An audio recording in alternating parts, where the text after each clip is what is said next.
Here basically is to find out exactly what's going on in the world and find out exactly what the hidden conspiracy there is that's going on today, basically. It's not just David Icke that's saying this stuff about the moon. There's Alex Collier, the Andromedan contactee, who says that the moon was towed here from Ursa Minor, which is near the Alpha Draconis star system, by the reptilians. I don't think he's necessarily said anything that I haven't known already, but he's very eloquent, and he's put it together in such a beautiful package that it just makes it very easy for anyone to understand. I just like the way David puts things across. You know, he's not afraid. He's got no fear in him whatsoever. Doesn't give one iota about what people think, and I think we can all learn from that, definitely. Ever since I was little, I've always thought that something was wrong. The way that society, because I believe that reality and the system that we live in are two completely different things. I've found it very difficult to concentrate in school because I was always told what to believe. It was very structured, and whenever I used to ask why, nobody could ever give me an answer. And it seems that David Icke seems to give those answers and opens up your perception to new possibilities. Some concepts of it I can agree with, definitely with the controlling aspect of it, because there's got, like, when you look at the controlling thing, there's got to be a way how they're really keeping us controlled. So I would say with that aspect of it, yeah, I do agree with it.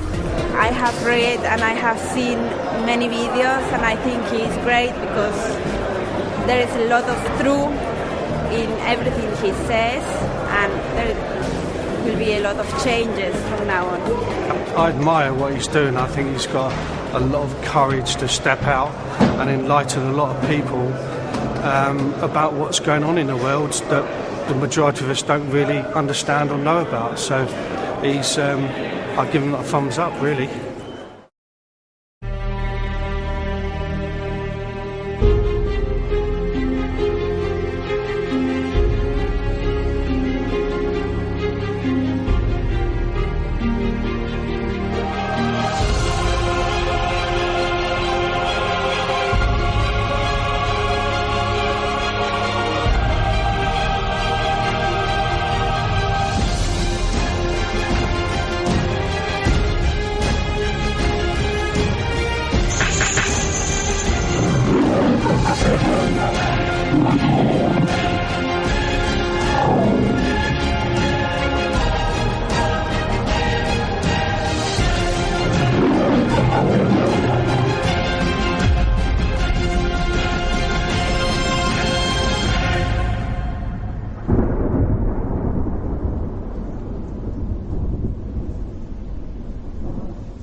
Thank you. Thank you. Thank you. Thank you. I've never done it this long. It's always been 3 times, now it's 4. It'll be 18 by the end of this decade, the way I'm going. What I want to do now is just look in this section at where we are now and how it plays out in this 5-sense reality. We've come down, the levels now plays out here. Manipulation of 5-sense reality. And what I call the coordinates. Because once we realize basic coordinates of where they want to take the world and the methods they use to take us there, suddenly what seems to be a bewildered world and what's going on, it just morphs into clarity. The question is, how do they do it? It's a good question, because at first sight, how do a few control the many? Impossible, but it's not, because of the way they've structured society. Just to very quickly recap, they want to lock humanity in the 5 senses, so we don't perceive beyond it. We're locked in that prison. They have interbreeding bloodlines, computer terminals, I would call them, which play out this interdimensional conspiracy within visible light, what I call the Illuminati bloodlines.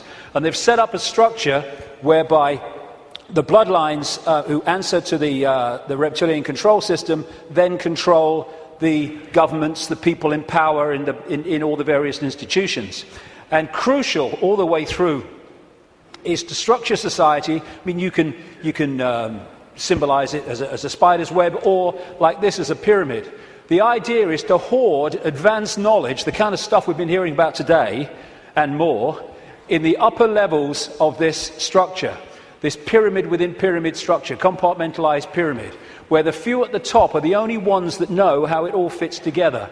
And they keep the general population in ignorance of what they know, therefore they have the power, so they can manipulate the perception of the masses by keeping them in ignorance. This is why the education system is not about educating, it's about programming. And they place their people in so-called power. What we are told is at the top of the pyramid of power, presidents, prime ministers, and all these people, in the upper echelons of the pyramid, but nowhere near the top. The real people in power are behind them, in the shadows, and these are the conduits, the presidents, the prime ministers, and all the rest of it, for bringing that agenda into the public arena as changes in laws and legislations and the structure of society. So they compartmentalize all these different pyramids within pyramids, so that in the end, the banking system is encompassed by a pyramid. I mean, a bank's a pyramid in itself, all hierarchical pyramids, but then the banking system is encompassed by a pyramid, and at the top of that are the same families, most notably the Rothschilds. Same with the businesses. The transnational corporations are compartmentalized pyramids in and of themselves, but they go into a bigger pyramid which encompasses all the transnational corporations. So at that point, they are one corporation, just as at that point, all those banks are one bank. Same with politics, education, all these things. And people in this part of the pyramid here, they go to work, they're not trying to manipulate anybody, they're not trying to create a fascist Orwellian agenda and global state. They just want to go about their careers, earn money, go on holiday, provide for their families. But they don't know how their apparently innocent contribution individually connects with other apparently innocent contributions around the system. When you connect them together, you see it's anything but an innocent direction that it's taking the world. And that's how they keep what's going on in the hands of the few. This is Neil Haig's representation of that. This is the general population, and these are the kind of dark-suit administrators of the system until you get up here to where the control system is. And most even here won't know that exists. Oh, I've just got this order from on high, I don't know where it's come from. Well, maybe we ought to bloody ask, instead of just doing it.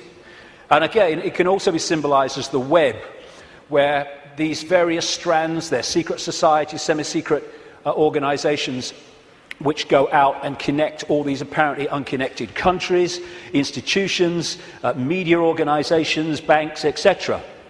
And this Illuminati network, symbolized as the bearded man, spews out all these people who apparently appear to be random. To run for president needs cuckoo-land amounts of money. Where do they come from? It comes from here. Where does that money come from? And therefore, you have two people put up for president who are there because of the money provided by this network. Therefore, they've chosen not only who it's going to be, but they've sorted out what the policies are going to be in return for that money. And this is what they do. We think we're choosing our leaders. We're not. It's a myth. And so this structure that I showed you earlier comes into this, where these leaders are put into power to carry out the agenda of the control system, which is why when parties change, whatever they've said in opposition goes out the window and they start acting like the party in government previously that they were criticizing.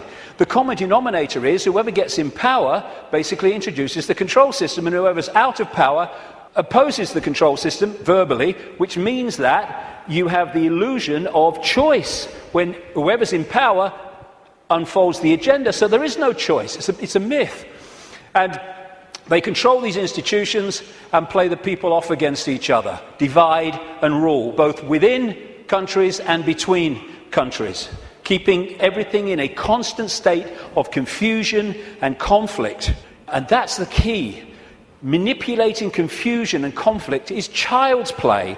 Manipulating harmony, manipulating respect between each other is a nightmare. So they have to keep the world in constant states of conflict. Now, when you bring it down to an individual country, as we come down this structure, this is what you find in every country.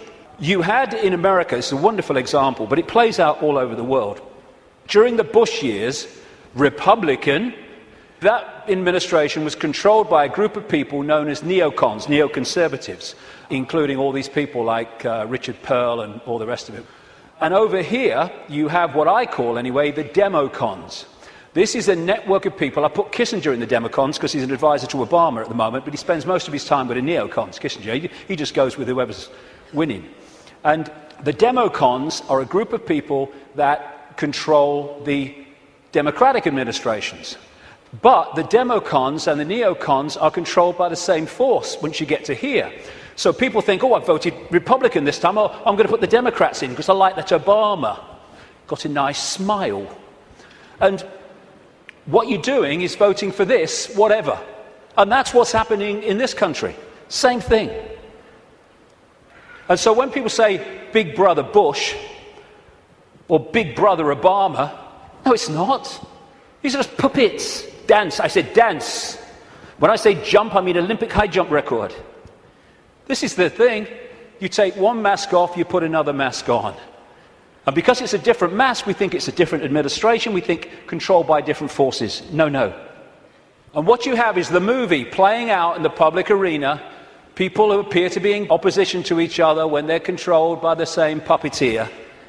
And once you look beyond the movie, that's when you start to see what's really happening in the world.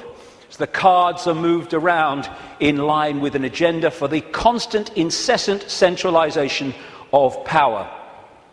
And it's done with people who, I keep coming back to, have a DNA with empathy deleted, which means anything goes in pursuit of this agenda. And the people are misdirected, diverted by the way society is manipulated and controlled, increasingly so with more and more laws affecting the fine detail of our lives, so that we spend so much time surviving and rushing around, we don't lift our head up and see what's going on. So puppet people are essential to the few controlling the world. And when we cease to be so, and it's happening more and more, then this will be over. Humans have been put into this round and round and round circular lifestyle where 1 week leads into another week and another week, just a repeating cycle of action and work and sleep and eat and work and sleep and eat for so many people. And this is the structure that they're moving towards. Why? Because when you're the few and you want to control the many, you have to centralize decision making. The more diversity of decision-making there is, the less control any central point is going to have over it. So what you need to do is constantly centralize power, so control over more and more and more people goes into fewer and fewer hands. We started with a tribal situation a long time ago. The people in the tribe decided what was going to happen. We then brought, as part of this centralization, it's gone over at this whole period I'm talking about, the tribes came together into what we call nations. And now, a few people at the center of the nation are dictating to all the former tribes that make up that nation. We're now well into the next stage of that, which is bringing nations together under unions like the European Union, so a few people at the center are now dictating to all those nations, which are made up of all those tribes before. And the next stage of that, which they're already preparing for, is to take us into a world government that would dictate to these unions that are building up, like the European Union, the American Union that they want via the North American Union, the Pacific Union, evolved out of organizations like APEC, Asia-Pacific Economic Cooperation, and the African Union, already in place, evolved out of the Organization of African Unity and other bodies. And what they done in many of these unions is start them off as free trade zones, just for jobs, that's all it is, no worries. And then they've turned them into fully fledged dictatorships, which is what happened in the European Union.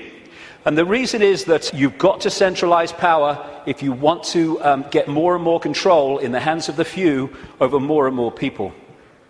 So coordinates. Some of these things I'm going to talk about in this section are quite controversial, but they need bloody saying, so sod it. Methods of manipulation. Coordinates 2. How do they manipulate this? One of the coordinates, one of the methods of manipulation, a massively important one to understand, is one I've dubbed problem, reaction, solution, where you want to change society in a way that if you do it openly, you'll get resistance, massive resistance from the population. So what you do is you create a problem covertly, you blame someone or something else for it, you pass that fake version of the event through the unquestioning, pathetic mainstream media to the people, unquestioned overwhelmingly and certainly uninvestigated, and you want the people to react to the manufactured problem with outrage, with fear, and you want them to say, do something. What are they going to do about it? At which point you then offer solutions openly with changes in legislation and society and its structure to advance your agenda. And because of the problem, reaction, solution, you do not get the resistance here that you would have got without the manufactured problem. 9/11 is a bloody classic. Another way of describing this is ordo ab chaos, the Latin motto of the 33rd degree of Scottish Rite of Freemasonry, order out of chaos, problem, reaction, solution. Create the chaos, then offer the order, your change out of that chaos. So like I say, 9/11 was a wonderful, classic, most blatant example of it. You want to change society, so you create a massive problem. As a result of that problem, you offer the solution, all there, written and ready, the Patriot Act in America and around the world, their versions of it, to change society and to launch a war on terror and an invasion of countries like Afghanistan and, by implication, Iraq. This is Zbigniew Brzezinski, President Jimmy Carter's national security advisor and a major mentor going back to the 1980s of Barack Obama. This is what he said in 1997 in his book. Moreover, as America becomes an increasingly multicultural society, it may find it more difficult to fashion a consensus on foreign policy issues, except in the circumstances of a truly massive and widely perceived direct external threat. Therefore, we create one, 9/11, and bingo, we then introduce what we say must happen to stop the terrorists. In other words, we change society and advance our agenda, the Orwellian state and all the rest of it. These buildings were brought down because they were made to come down. And similar buildings around the world that burnt for longer and were much more fierce never came down. And these are the only buildings of their kind who've ever come down because allegedly of fire. The official story of 9/11 has just left the room. And I've gone into that in great detail before. I'm just using it as an example of problem, reaction, solution. But when through the web you control the intelligence agencies, you control the governments, you control the media, you control countries, and you control the manipulation of fake terrorists like Osama bin Laden, then you've got all the pieces you need to orchestrate the problem, reaction, solution, and to then use this to change society in the image that you have desired. And this is a classic. Adolf Hitler proposing the creation of the Gestapo in Nazi Germany. An evil exists that threatens every man, woman and child of this great nation. We must take steps to ensure our domestic security and protect our homeland. Or actually, word for word, what was said after 9/11. The Second World War, problem, reaction, solution. This is why it is no paradox, no coincidence or contradiction that the same people can be shown to have funded the Nazis, that funded the Americans and funded the British, overwhelmingly based around the cartel of the Rothschilds. They created Nazi fascism, they created Soviet communism and the capitalist world. They brought them together in conflict, the second conflict in a very short time, and afterwards the world was exhausted mentally, physically, emotionally. Something must be done. This can't go on. What are they going to do about it? Gotcha. Because of all this conflict, all this war, it's terrible. Terrible. What we're going to do is we're going to centralize power with the United Nations, European Union, which was justified in many ways by let's stop European countries fighting among themselves because we'll trade. Well, they stopped fighting among themselves because they stopped orchestrating it. That's why the Bretton Woods Agreement with the World Bank and all that stuff all came in as a result of the Second World War. Then there's another version which I now call no problem reaction solution. This is when you don't need a real problem, you just need the public perception of a problem, i.e. weapons of mass destruction in Iraq, i.e. human-caused climate change. And then you can offer a solution to a problem that doesn't actually exist, but if enough people think it does, well, you got them. Totalitarian tiptoe, as I call it, goes in conjunction with problem, reaction, solution. This is real simple. You start at A, you know you're going to Z, but you know if you go in a big leap, the change is going to be so big and so quick that people are going to go, what's happening? What's happening? Turn that television show off. What's happening? And so you go in steps, as big as you can get away with, but not so big that you get too much of a reaction. And as this quite rightly said, you really think it would be this obvious. Well, it's becoming that obvious now as we move along, but up to this point it hasn't been, unless you looked for it. The European Union was turned from a free trade zone, nothing to worry about, just for jobs, into what it is now, a centralised dictatorship, through the totalitarian tiptoe. And here is the founding father of the EU, as they call him, Jean Monnet, a Rothschild frontman. Europe's nations should be guided towards the superstate without their people understanding what is happening. This can be accomplished by successive steps, each disguised as having economic purpose, but which will eventually and irreversibly lead to federation. And the word fascism, which comes from this symbol, the fasci from the Roman Empire, is individuality tied together and ruled by the axe head. The central point, European Union, precisely described. Globalization, which is the constant centralization of power, which is more and more power in the hands of fewer and fewer over more and more people. This is a totalitarian tiptoe. More and more, the globalized economy is taking over so that every country is dependent on every other country, therefore has no power of individual action and individual decision-making. Free trade, which means freedom to exploit, which means you can get sweatshop workers here to make your stuff for a few cents, and then you ship it over here and you sell it for as much as you can get. It's called free trade. Everyone's in favour of free trade. You can't be against free trade. This is also part of this globalised centralisation of power, which is designed to do this, and it increasingly is doing this.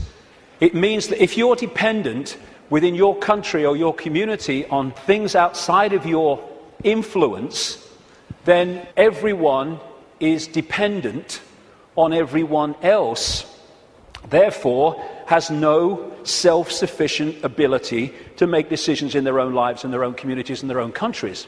And the reason that they want to do this is they want to make everyone dependent on something outside their control, because dependency equals control. It's like abundance and scarcity. We live in a world which could be incredibly abundant. Nobody should be hungry on this planet, for goodness sake. Africa could feed the bloody world. It can't even feed itself. Why? Because of the manipulation of that continent by this crowd. And so we have all over the world, because there's no empathy, no consequences for them emotionally of their actions, we have manufactured scarcity, because abundance equals choice equals freedom.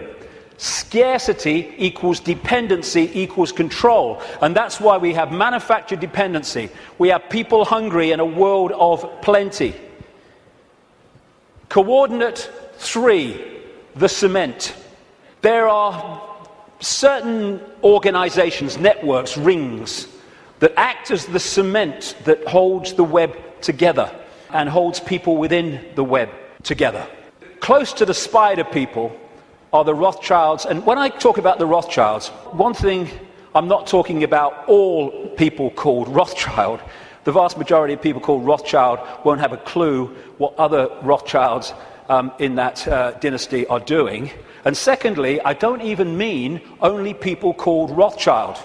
I mean the Rothschild bloodline, which has infiltrated many other enormous numbers of other families and groups, which then come to power under other names other than Rothschild. Because if the president's Rothschild, the bloody guy here is Rothschild, the bloody newsreader's Rothschild, what's going on? Instead of that, you have people under different names. So I'm talking about the Rothschild bloodline and the scions of that family, the people that run that family. Not everyone called Rothschild. There's a lot of people in that family called Rothschild who don't have a clue what's going on. But they, through these various cements, control all these different and various apparently unconnected organizations. Now, one of the cements, of course, is the secret society network. That's pretty obvious when you look at it. And these are some of the major ones, but there are even more exclusive ones as well that operate in tiny, tiny cabals. But it's not just the secret society networks. They connect into the satanic networks, where they literally carry out human sacrifice and such horrors, which these bloodlines have been doing all the way through. Now, no one has a problem with the fact that then primitive ancients used to sacrifice people and torture people and all that stuff, But that was at one time kind of acceptable because it was the way they did things. As it's become unacceptable, it's still gone on, same bloodlines involved, but it goes on secretly, obviously. And this is the paedophile rings, the sexual child abuse rings, which connect into that and connect into that. That's not saying everyone in a secret society is a paedophile. It's not saying every Satanist is a paedophile. It's not saying every paedophile is a Satanist from every secret society. But there are rings, connections between these organizations and groups that hold them together. It's a bit like the Olympic rings. They connect into each other. And you find, this is why, as I researched this over these last 20 years, when I have researched through people in power like politicians and bankers and even some media people and stuff like that, you know, after this time of researching this and the recurring themes, that when you get far enough into it, you're going to come across a secret society, but you're almost certainly going to come across either or both Satanism and child abuse, sexual abuse, paedophilia. And there's a reason why the ratio of such people is massive in the upper echelons of this control structure than it is in the general population. There's a blueprint which you find in every community and every country. It's a blueprint of how this works and how the Satanists and the paedophiles and the secret society people end up in positions of power and influence to direct this conspiracy. So the paedophilia and the secret societies and the Satanists operating in these interconnecting rings then infiltrate their people right across the web, which holds the whole thing together. Now, Satanism is staggeringly common compared with the public perception of it. And there's a number of reasons for it. First of all, they're sacrificing people literally to the gods, the serpent gods. When you see these ancient accounts all over the world of how they used to sacrifice people, young virgins often, and what does young virgins code for? Children, to the gods, because they put them through the sacrifice ritual and they build up the terror. What happens is the terror reaches a point where a certain adrenaline pours into the blood, and the people doing the ritual then drink that blood and they get a real high from that adrenaline. But as the sacrifice is going on, the victim is also releasing energy, very powerful, low vibrational energy, and the entities, or entity, whatever it is, just outside of visible light is feeding off that energy. They're feeding off us like vampires in so many ways, and that's one of them, and one of the reasons for these sacrifices of people to the gods. The other thing is that and I've talked to Satanists who've seen this happen, or former Satanists around the world, they create an energetic environment which is almost a stepping stone, like halfway house, which allows these entities to come in to the ritual. I've talked to people who've seen these entities manifest in the rituals because of the way they have created the energetic environment.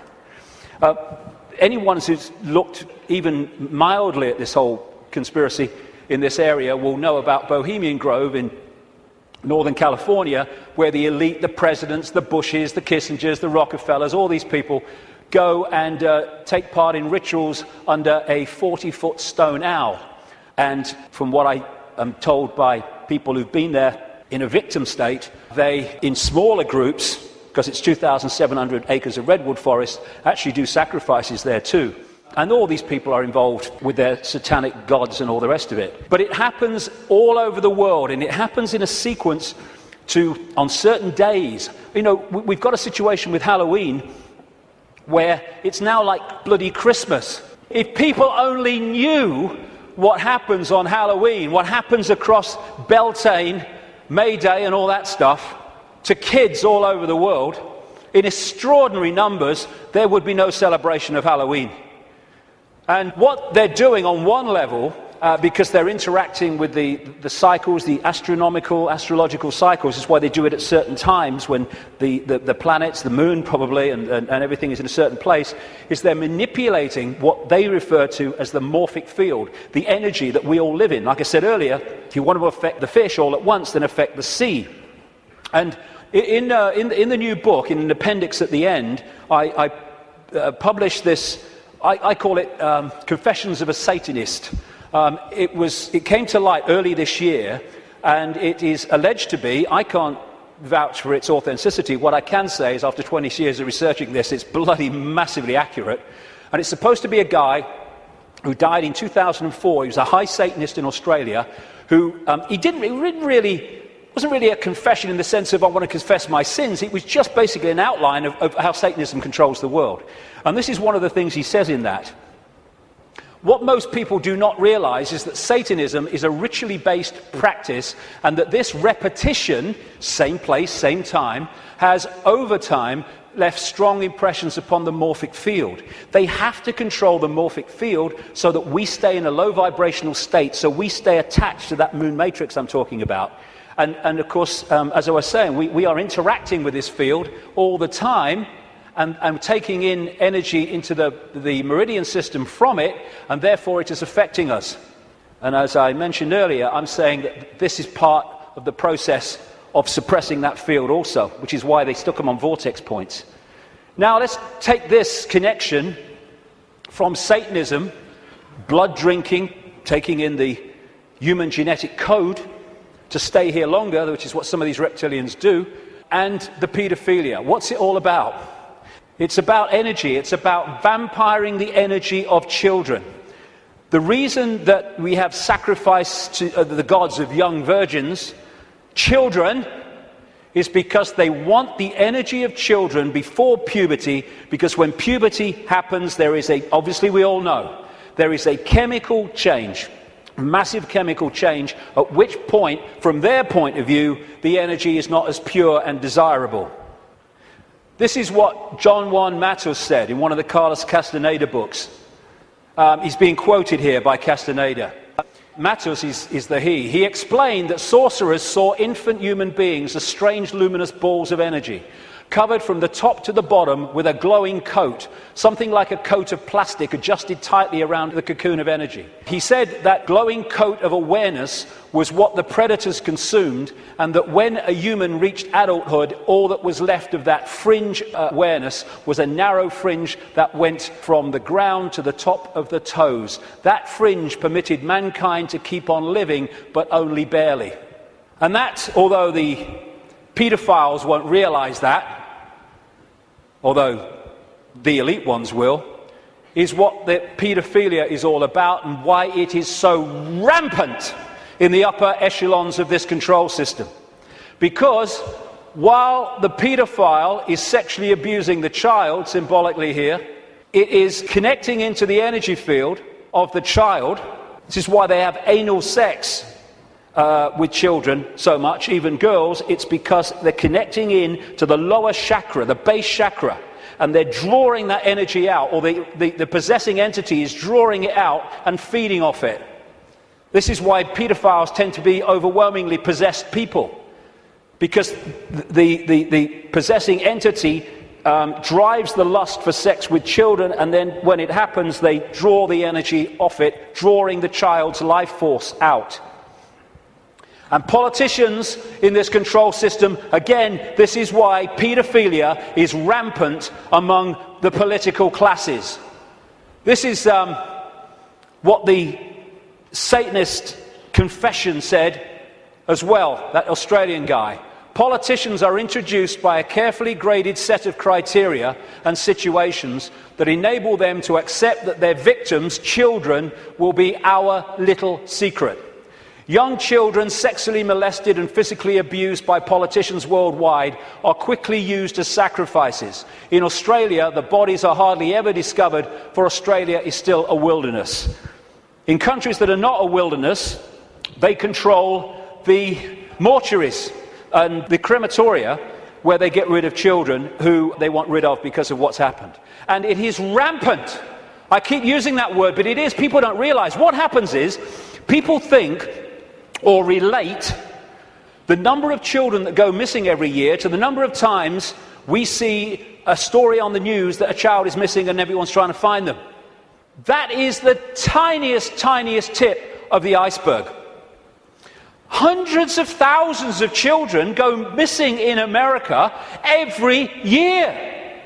I've rung the states, because they don't have federal figures, tell you how many cars went missing federally, but not children.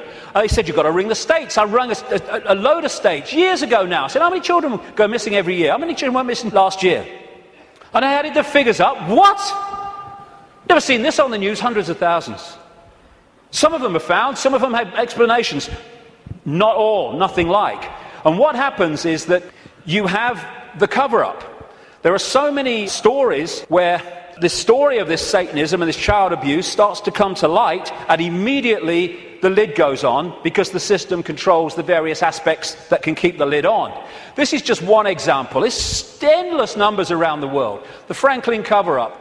It was an investigation by this guy, John W. DeCamp, who was former state senator in Nebraska, and he started investigating this guy, Lawrence King, a major Republican who sang the American national anthem in 1984 and 1988, I think it was, at the Republican convention. And he was investigating him for financial fraud through an organization called the Franklin Savings and Loans. But then he discovered that he's running a pedophile ring and providing children for the biggest names in America. And he wrote this book, The Franklin Cover-Up, Child Abuse, Satanism, again, they go together all the time, and murder in Nebraska. And what happened? Some of it got into this Washington Times, a mainstream newspaper, the connection to the Reagan-Bush administration, but most of it was totally covered up. I've been writing in my books now since 1998 that Father George Bush is a notorious paedophile, child torturer, child killer, and serial killer of adults as well. Said it on American radio. Still waiting for a response. And this is one example. A lady who became a friend of mine, Kathy O'Brien, who was in the American government mind control project since she was a kid. And met her many times. She still corresponds with me now and again. And I've met a daughter that she was talking about. Lovely, lovely girl. Totally shattered by these people. And that's one example of millions and millions that are going on around the world. And this is what she said in a book, Transformation of America. Kelly's bleeding rectum was but one of many physical indicators of George Bush's paedophile perversions. I have overheard him speak blatantly of his sexual abuse of her on many occasions. He used this and threats to her life to pull my strings and control me. The psychological ramifications of being raped by a paedophile president are mind-shattering enough. But reportedly, Bush further reinforced the traumas to Kelly's mind with sophisticated NASA electronic and drug mind control devices. Bush also instilled the "who you're gonna call and I'll be watching you" binds on Kelly, further reinforcing her state of helplessness. The systematic tortures and trauma that I endured as a child now seem trite by comparison. They're not. I know what she went through. To the brutal physical and psychological devastation that George Bush inflicted on my daughter. And that's just one of these people involving one of the victims of this.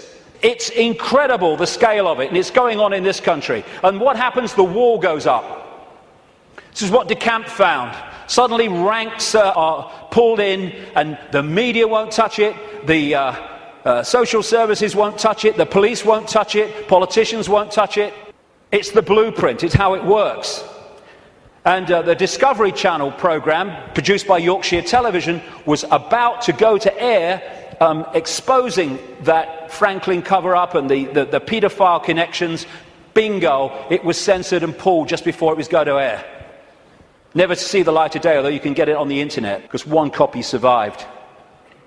I was naming this guy, like I said earlier, Ted Heath, as a paedophile and child murderer from 1998. This guy's record of killing children is extraordinary. Prime Minister of this country. This fella, Thomas Hamilton, the man who went into Dunblane Primary School and killed 16 children and a teacher, he was a procurer of children for the Scottish political elite, which locks into the Westminster political elite, and the satanic rings that lock into both. That's why they took the records of this case and ordered them to be locked away for 100 years. And then, if you've been following my website recently, and many other websites too,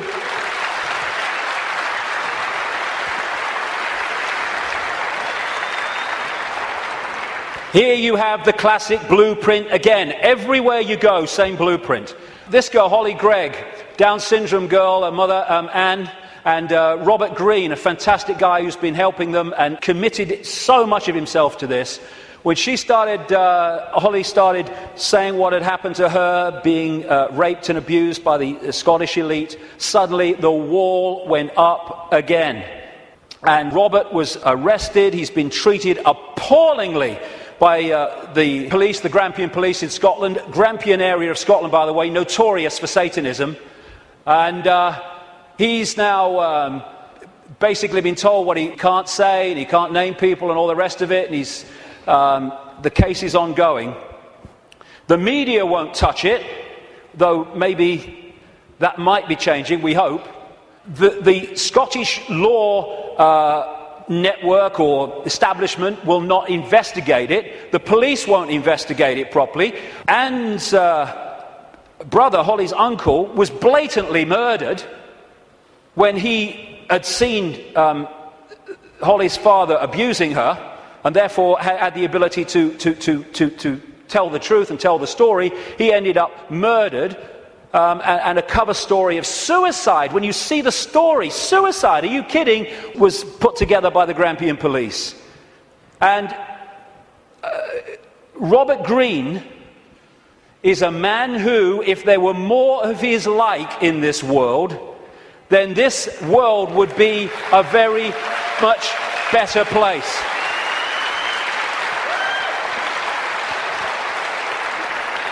And Robert's actually here today, so thank you, Robert, very much for all you're doing.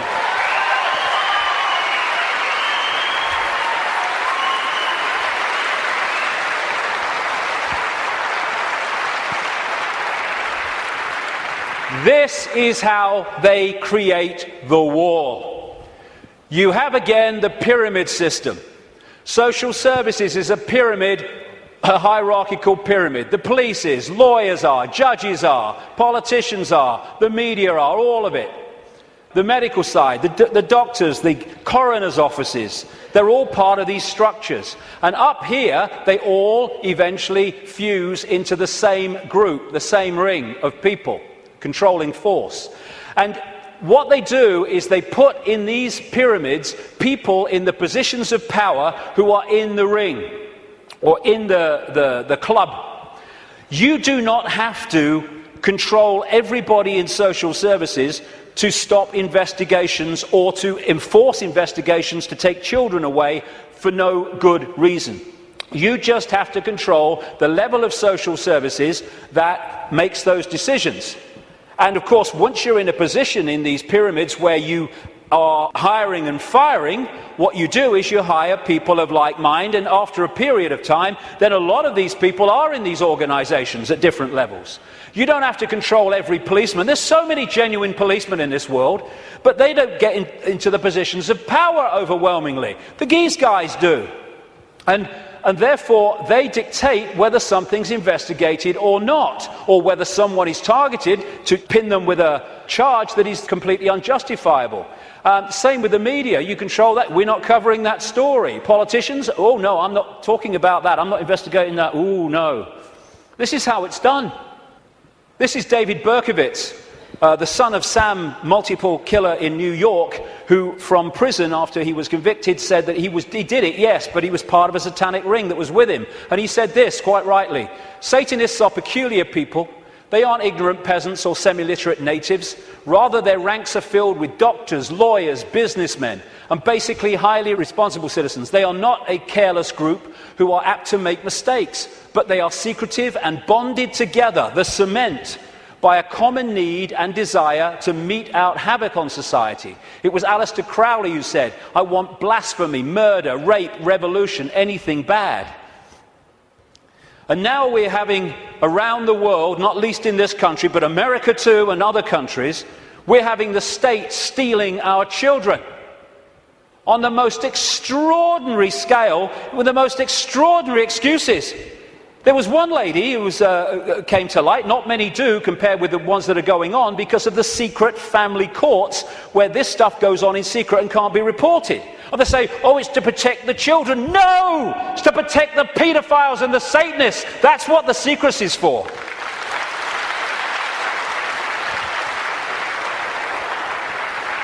And this lady, her and her husband had spent £38,000 on fertility treatment so they could have children. She had twins, I think it was twins, and she made a joke when social services came round, when the baby came out of hospital, and she said, oh, birth has ruined my figure. They took her children away. And then when she furiously resisted, they said, the mother has anger problems, which are a danger to the child. It's unbelievable the number of children that have been taken away from their parents for no reason. This guy, Tim Yeo, a Conservative MP, just before the last election, said in Parliament, using parliamentary privilege, he accused his local council of kidnapping a 9-week-old baby from parents. But it's the tip of an iceberg, and a gathering iceberg. All over the world, like I say in the book, I've looked at America as well, it's happening there. And what did Aldous Huxley, the Fabian prophet in Brave New World, talk about? The fact that children were going to be taken away from parents, parents were going to become no longer, not even relevant, they're no longer even part of society, and the state was going to take control and bring up all children. And that is where they're moving towards. And this guy, Ed Balls, my God, whoever named him was psychic. He was children's minister up to the last recent election, overseeing, taking more and more power away from parents, giving it to schools and authorities. And this guy is a former chairman of the executive of the Fabian Society and still a leading light in it. Coordinates to the cement. Now, this might be controversial. I don't give a damn, really, because, we've reached the point here where we've got to start saying what is and not running away from it. What I'm about to say now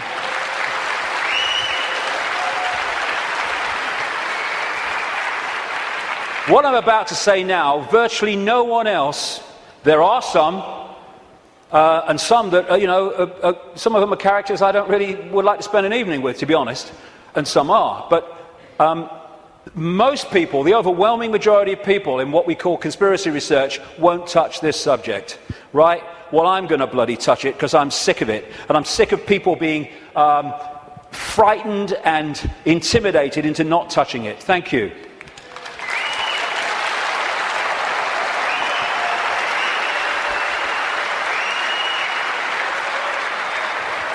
Right. First of all, we as a human race have got to get our fricking heads around what this is, because it ain't what we're told it is. It's not about what's right and beneficial for Jewish people. Jewish people are its victims, not its beneficiaries. Jewish people have been hung out to dry again and again by this crowd that claim to have their best interests at heart, like hell they do. That's why I call this Rothschild Zionism. It was created by them, it is controlled by them to this minute, and it was created as a secret society within the web to massively contribute to the manipulation and control of our global society and individual countries, etc., etc. It's Rothschild Zionism. Anti-Zionism is not anti-Semitism, not that anti-Semitism means what we think it does, because Zionism is not about Jewish people. Even in its play-out way or world, it is a political system, a political philosophy. At its core, it is a secret society putting its agents in places of power. One of the very few things that Joe Biden, Vice President of the United States, has ever said, which is true, is you don't have to be Jewish to be a Zionist. Because of the propaganda, we equate Zionism with Jewish people. It's not how it is. To a very, very large extent. How many people know this? How many Jewish people around the world are protesting, have organizations created to protest against Zionism? Zionism and Judaism are diametrically opposed. Zionism is state-organized terror. How many times do we see this in the newspapers? Never. End of Zionism equals peace. Israel, stop killing Palestinians. I am Jewish and I want that. Why don't we hear about this? We condemn any Zionist aggression against Iran. I thought every Jewish person in the world wanted to bomb Iran. That's what the media seemed to give us an indication about. Another Jew against Zionism. Over and over. Zionist spokesmen do not represent world Jewry. How many people... I thought Ahmadinejad of Iran supposed to be the great demon of all Jewish people. Look at it. The demonization comes from Rothschild Zionism. We've been totally misled about what it is.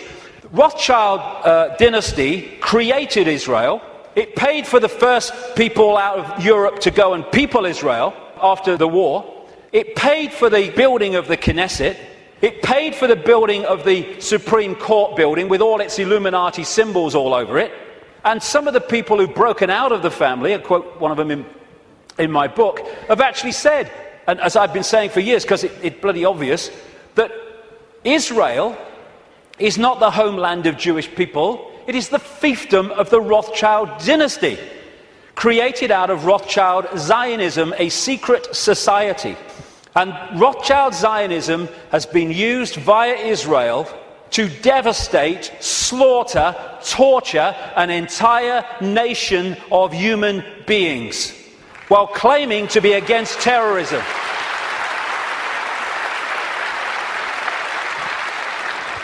This is the dictionary definition of genocide: the systematic and widespread extermination or attempted extermination of an entire national, racial, religious or ethnic group. Never can what is happening in Palestine and Gaza have been described so accurately. More and more people killed through war, killed through bombing attacks, killed through shootings, killed through lack of food and adequate medical care. Gaza, the most crowded piece of land on earth, is little more, ironically, than a concentration camp. And the world looks on. This is the face of Palestine. Well, tell me what you see. Combat boots. Yeah, another terrorist 5-year-old.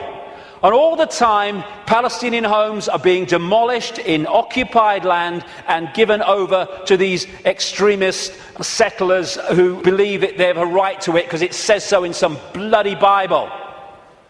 And then we've got this security fence, which has taken great tracts of Palestinian land, right, all against international law and all the rest of it. And here is a children's playground being sacrificed as the wall continues, security fence continues its endless way. This green is Palestinian land in 1946. Then we see what has happened since. This is 2000. We're in 2010 now. It's much smaller than that. What was I saying? The systematic and widespread extermination or attempted extermination of an entire national, racial, religious or ethnic group. And I say to these Rothschild Zionists, don't you bloody dare talk about racism of others when you are behind this.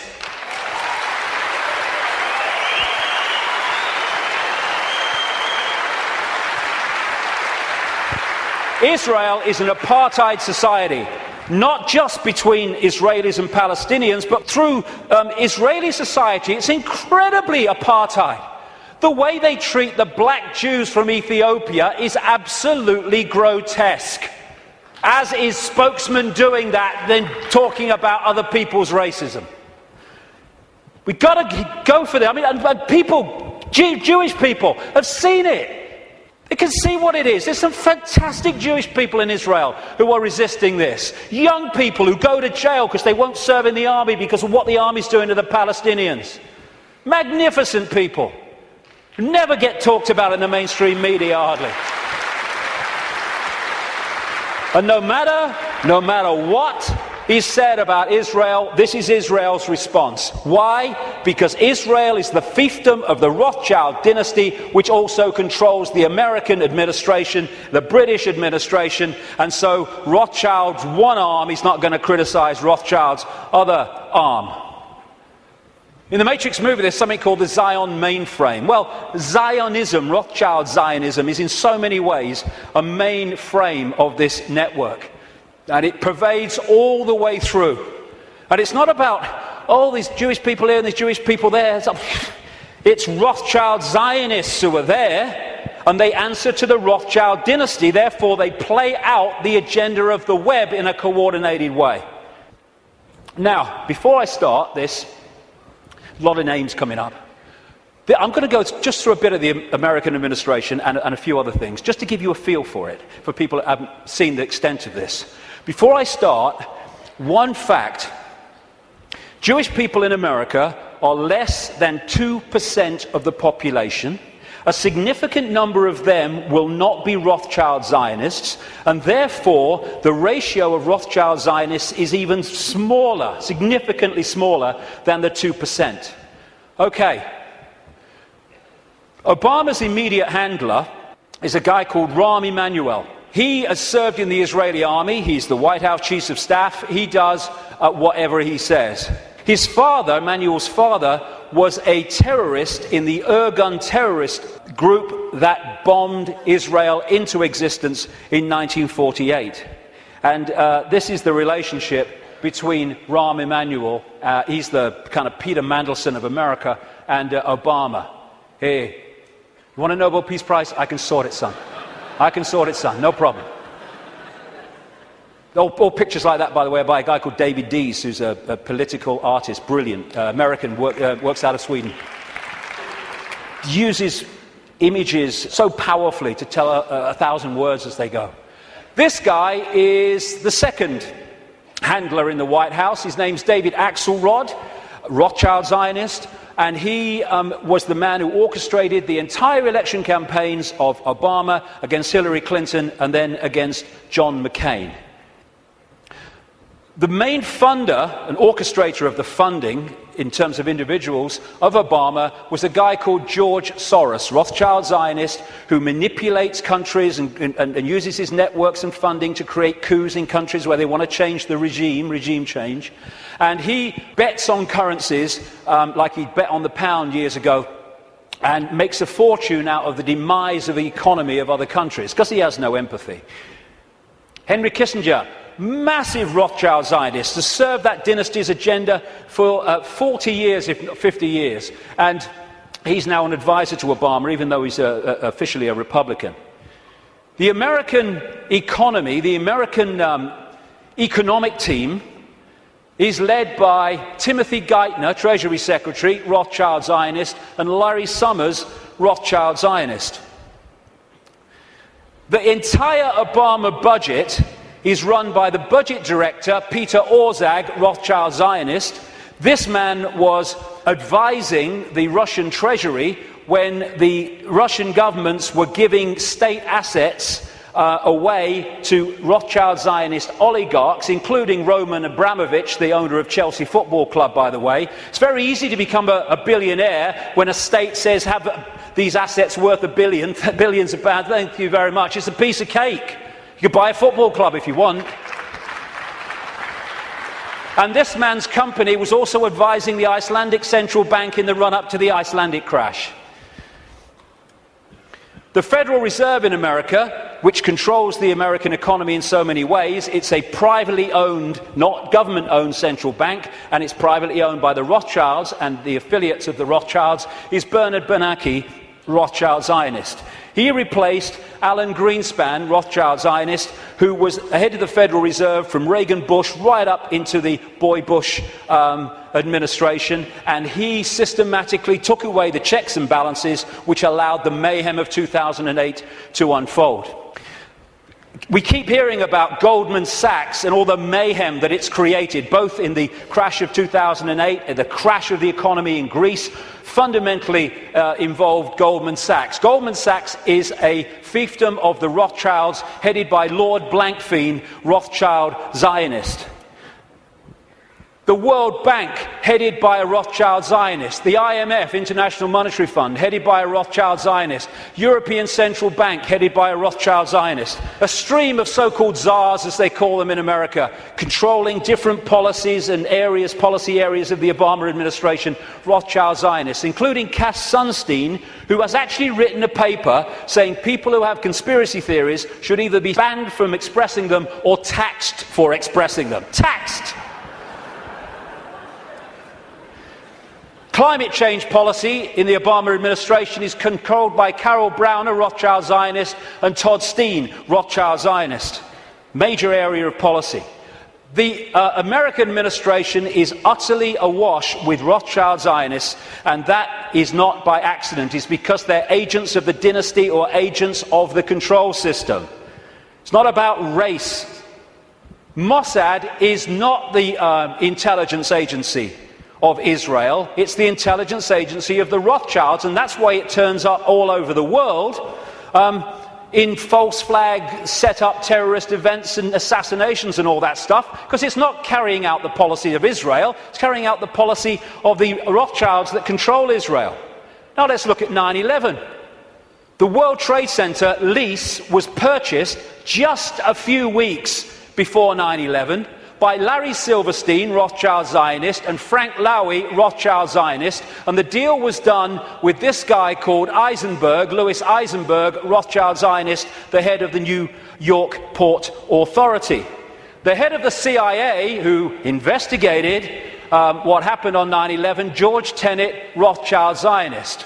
The Patriot Act, which was brought out, the Orwellian Take Your Freedoms Away Patriot Act in America, was co-authored, justified by 9/11, though it was written before because they knew it was coming, by Michael Chertoff, whose mother was a Mossad agent and who became the second head later of Homeland Security, an organization Orwellian that was justified by 9/11. At the time of 9/11, in the run-up to it, and then the war on terror and all that stuff, the Pentagon was dominated by Paul Wolfowitz, Rothschild Zionist, Dov Zakheim, the comptroller, who managed to lose trillions of dollars and still got away with it. And by the way, when one announcement was made of how much he'd lost or had gone missing in the Pentagon, they announced it on September the 10th, 2001. I wonder if they realized that because of that, it would never see the light of day. Dov Zakheim, Rothschild Zionist, and people like Douglas Feith or Feith, Rothschild Zionist in the Pentagon. Now, as I've said earlier, the Bush administration was dominated and controlled by what became known as the neocons, the neoconservatives, which were a Rothschild Zionist organization, led by people like Richard Pearl, Rothschild Zionist, William Crystal, Rothschild Zionist, John Bolton, Rothschild Zionist, in belief in nothing, if nothing else. And then the 9/11 Commission report, which was the official report investigating 9/11. They wanted Kissinger to head it first until the public didn't take that seriously and he had to step down. But that report, which agreed that the official story of 9/11 was true, was written and overseen by Philip Zelikow, Rothschild Zionist. The judge, Alvin Hellerstein, who is hearing and overseeing the cases of the 9/11 families, who are taking out lawsuits to try to find the truth of 9/11, etc., Rothschild Zionists, making sure that truth never comes out. Think of the ratio I said earlier as I go through this. The man who coined the phrase, he was a Bush speechwriter, the axis of evil, which targeted Iraq before they invaded Iran and North Korea, was David Froome, Rothschild Zionist. So when you look at this, because Israel is the fiefdom of the Rothschilds, you see that this dynamics, or you'd think, is the man of 300 million people, the superpower, is the most powerful of the two. No. He is controlled from there. Because the Rothschilds control them. Do you know Israel has the second biggest F-16 fleet in the world? The biggest outside of America? It's a slither of land.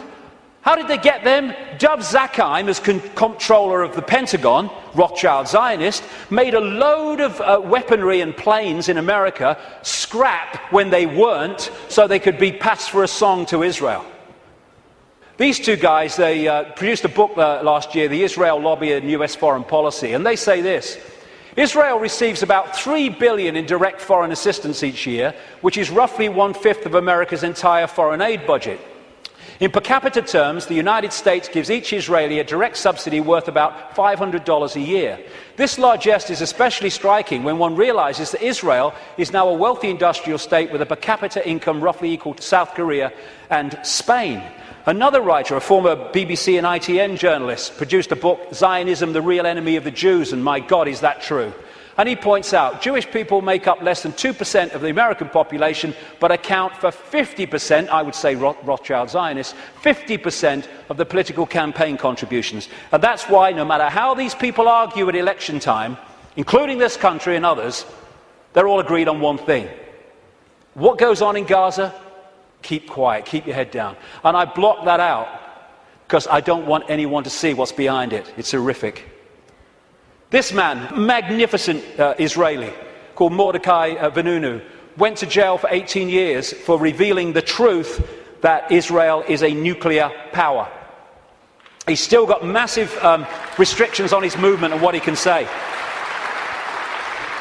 And you know, and he announced officially that he was continuing it. There is an official policy that on Israel's nuclear weaponry, America doesn't ask and Israel doesn't say. That's an official policy. Iran hasn't even got it yet and they want to invade the bloody place. This lady, Kay Griggs, was married to a colonel in the United States Marine Corps, and as a result she was given a tour of the Middle East section of the State Department. There's a video on the internet where she tells of her experience. And what she says is everywhere she went was Zionists. Everywhere she went was Zionist literature, in room after room in this department. And eventually she said to one of them, "Where's the Palestinians?" And they're looking after them. And she said, one of them said, "We look after that." Palestinians have got no bloody chance. It's a stitch-up. The main lobby group in America is called AIPAC, America-Israel Public Affairs Committee, which sounds like an official, but it's a lobby group. It's headed by a guy called Lee Rosenberg, who is a very close friend of him and comes from the same political cesspit that we call Chicago. So when this question is asked, Americans, do you dare to say Israeli terrorism? No, no, because of the way it's controlled, like I say. The Rothschild Zionists control the media and Hollywood. Don't take my word for it. Los Angeles Times columnist Joel Steen, Rothschild Zionist, wrote an article proclaiming that Americans who don't think Jews, I would say Rothschild Zionists, control Hollywood, are just plain dumb. I had to scour the trades to come up with 6 Gentiles in high positions at entertainment companies, but lo and behold, even one of that 6, AMC President Charles Collier, turns out to be a Jew. As a proud Jew, I want America to know of our accomplishment. Yes, we control Hollywood. Leading Israeli paper columnist said, the Jews, Rothschild Zionists I would say again, the Jews do control the American media. This is very clear, and claiming otherwise is an insult to common knowledge. And what do the media do? They keep the truth from us and keep us diverted from what's really going on. It's an elephant in the bloody living room, and people are terrified of going there because they're terrified of being called racist and anti-Semitic and all that. They'll call you anti-Semitic. I don't give a shit. I don't give a shit.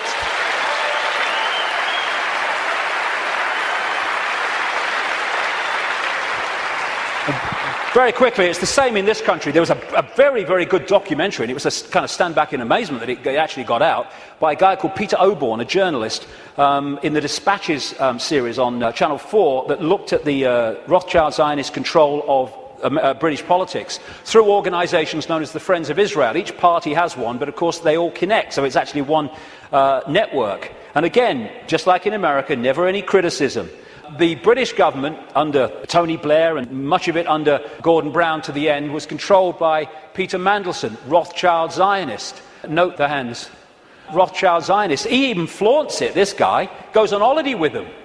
In all the papers with this leading light of the family, Jacob Rothschild. So many Rothschild Zionists end up in government here, like the possible leader of the Labour Party, David Miliband, Foreign Secretary before the election, Ed Miliband, Head of Climate Change and Environment, and this guy, Jack Straw, who's been in so many of the major offices since Blair came to power in 1997.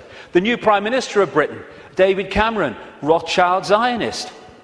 This guy, Tony Blair, was completely controlled by them, as Bush was, which is why they moved as one unit to do what the Rothschilds wanted, which was to invade Iraq and Afghanistan.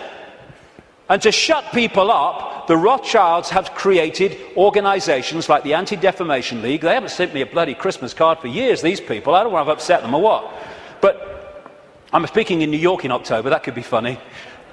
Anyway, they set these organisations up to target those people who are saying the sort of things that I'm saying.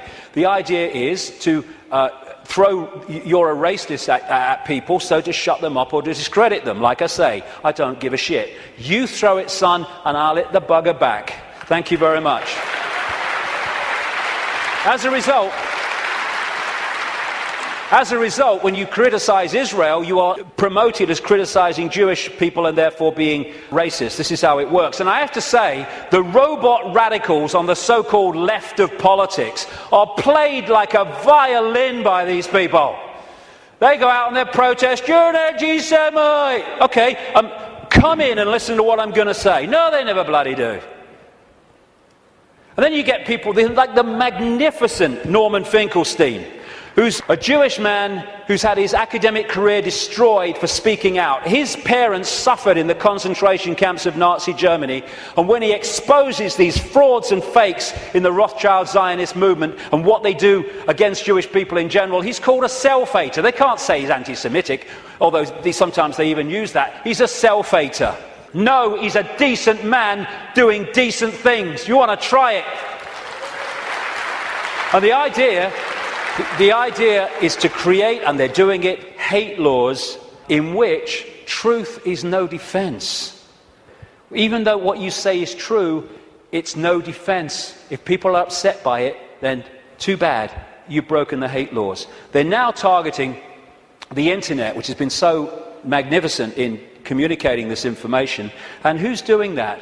In America, J. Rockefeller, Rothschild Zionist. In this country, up to the last election, he rushed through a bill to this effect just before the election, Peter Mandelson, Rothschild Zionist. And just this week, Obama has nominated this lady, Eleanor Kagan, the Solicitor General, to go onto the Supreme Court.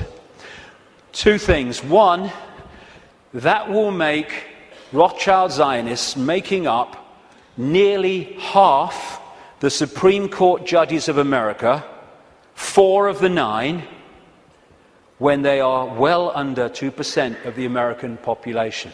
And she is vehemently in favour of laws banning freedom of speech in association with her mate, tax the conspiracy theorist Sunstein.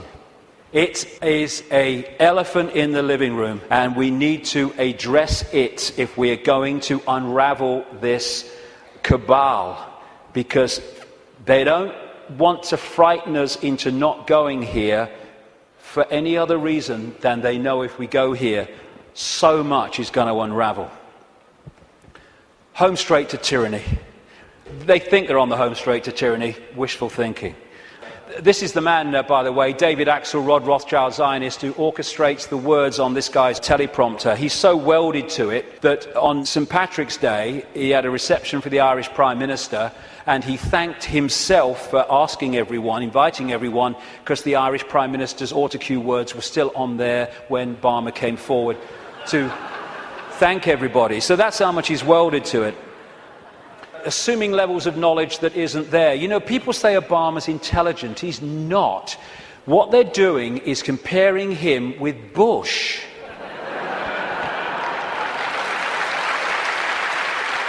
And slow horses look fast when they're running past trees. We have the secret agenda unfolding, and this is the movie. Bush is in the movie, now Obama's in the movie, but it's the same movie. And he's just there to change and Pied Piper the people, although his honeymoon period was encouragingly short. He's another Tony Blair. Will you lie first, Tony, or shall I? Oh, after you, Barack. Tony Blair. If there's ever a half-truth in a Blair speech, it's a typing error. The big change man, biggest contributors came from Wall Street, Goldman Sachs. His background is full of sleazy businessmen like Tony Rezko, who went to prison for fraud, who was a major funder of his political career. Why? Because he's one of the gang. Controlled by Soros, controlled by Brzezinski. Brzezinski is interesting. Brzezinski has been, like I say, his mentor since the 1980s. And this is what Brzezinski said in a book in 1970. The technotronic era, that which we're in now, involves the gradual appearance of a more controlled society.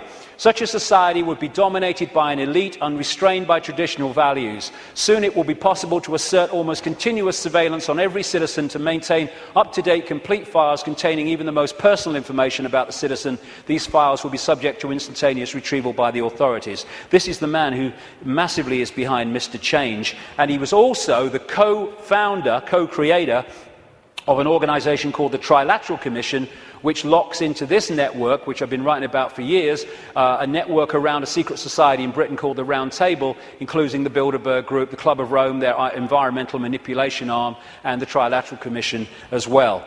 And interestingly, this is very relevant to current events. In his books and his statements, Brzezinski, who's very much, like I say, running the foreign policy of Obama with people like Kissinger, he talks about an area of the world called Eurasia, which is basically from Europe across to China. Now, this is the most significant part of Eurasia on this map. What Brzezinski says, control Eurasia, you control the world, not least because of the massive oil and gas reserves around the Caspian Sea. So we're in a process of the cabal wanting to take over Eurasia, and particularly this area. Now look, the number of countries that have been invaded, had regime change, or are now currently being targeted. First of all, the Ukraine. They use things to get the people going, like a colour revolution or a flower revolution. So this was the Orange Revolution. It was funded and orchestrated by the networks of George Soros, and it put their man in there. They had the Rose Revolution in Georgia, where they put their guy in there. They tried to get a green revolution after the last election in Iran, but it didn't stick. They have Iraq, they've taken that over.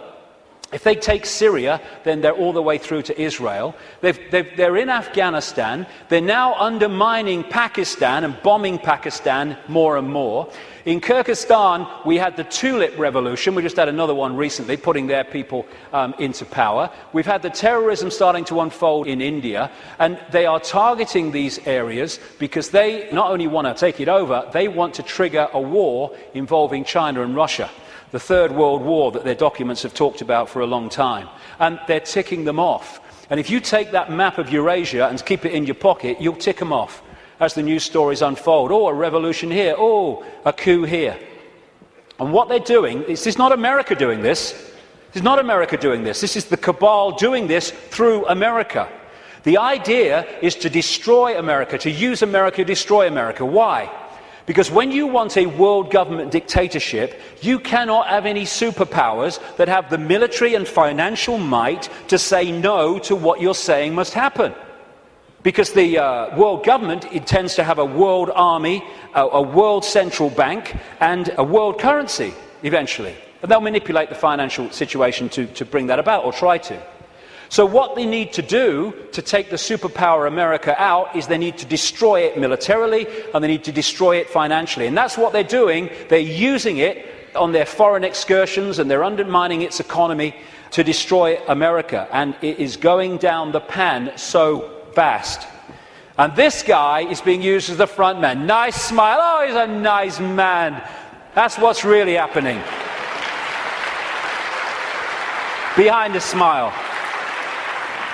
Just hand it on. It wasn't change. There we go. Here's the ball. Make sure you keep the drugs running in Afghanistan, you know.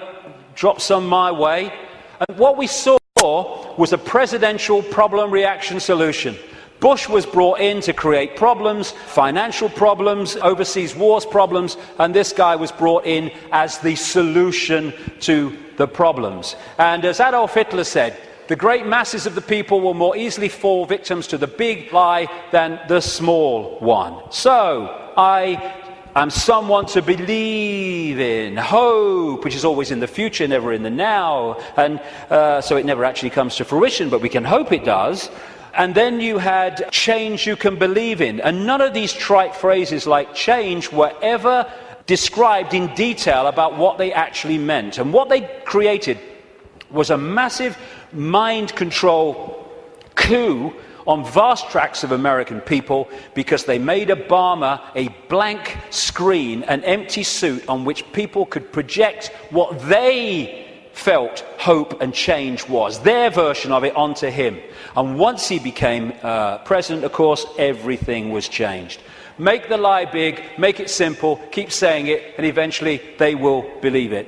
I love you, you love me, I will get you stuff for free. Oh, yay, Obama, you're such a star. I love this one. The wolf found that shepherd's clothing worked better. The peace president, first thing he did was agree the bombing of Pakistan. Same guy, all this going on with this spent uranium, depleted uranium. What does he do? Continues the bombing, increases the troops. Fraud, another puppet. Golden rule, big time. Ignore the words and watch the actions, because they're never the same. And just to show you nothing's changed, there we go. Good old Bono. Nothing's changed, we're fine. So, we have this projected agenda, and we're now at the point where they're trying to introduce finally that structure. World government, world central bank, world army, world currency eventually, and alongside it, of course, the Orwellian state that I've been writing about for the best part of 20 years, and increasingly so many others have too over the years, and it's unfolding as daily experience. More and more control. Now, number plate imagery, where they can follow people all over the country. This stuff called Speed Spike, where they can follow cars and their speeds from satellite wherever they go over vast distances. Then they've got this stuff they're bringing in, problem, reaction, solution, because some puppet stooge kid set his pants on fire, and now we must have this stuff. You know, I don't care about them seeing my body, serves them right, but it's going to bathe us all in bloody radiation. And of course, people who do care about their body being seen, it's going to, again, break them down. This is what it's about. It's a psychological warfare on the people. We're seeing police becoming more like soldiers. There are some good policemen, there are some sensible policemen, but my God, there's some morons. And they're giving them tasers as well. Bloody hell, 55,000 volts. And what is that about? People say, oh, it's terrible, it's bad for them, isn't it, that these people are dying from being hit by the taser? No, it's what they want. Because when people die of being hit by the taser, that means anything you say, officer, I'll do. It's what they want. It's part of the control system. And the sound to clear, peaceful protest, the microchip agenda goes on. One hospital now is replacing written tags on babies with barcoded ones. In the papers this week, it's all on the road. They now have barcodes that actually you can't see. The real ones, they would be there, but you wouldn't see them. Then there's the assault on the body computer to destabilize our ability to maximize our potential and get out there to higher levels of consciousness. That's what, in part, this is about. The chemtrails that crisscross the skies all over the world. All the chemical cocktails in food and drink, targeting children most of all. And this is an interesting thing. It's talking about problem, reaction, solution. The symptoms of the E numbers in sweets and food and everything, in terms of childhood behavior problems, mirror the alleged symptoms of attention deficit disorder. Mirror them. Why? Because they're causing them. And so what they do is have this shite.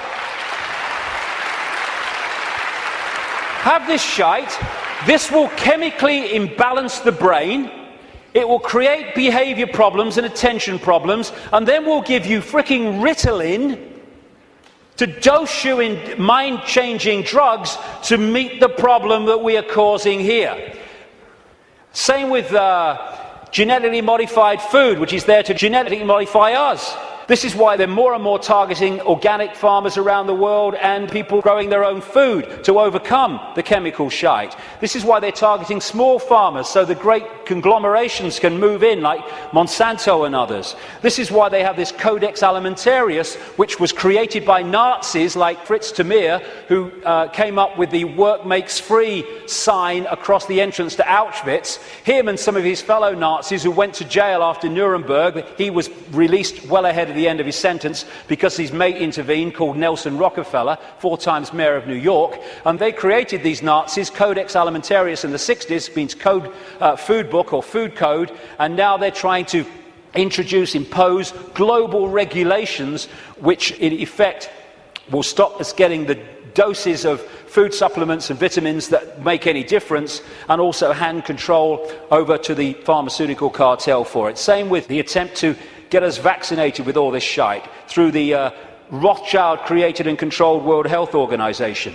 And because of the web, this center point can control the Monsantos, the food producers, the food standards agencies, which are supposed to oversee those people, the drug companies, the Food and Drug Administration in America is supposed to oversee them. They can orchestrate all of the stuff that I've just described and listed because of this web.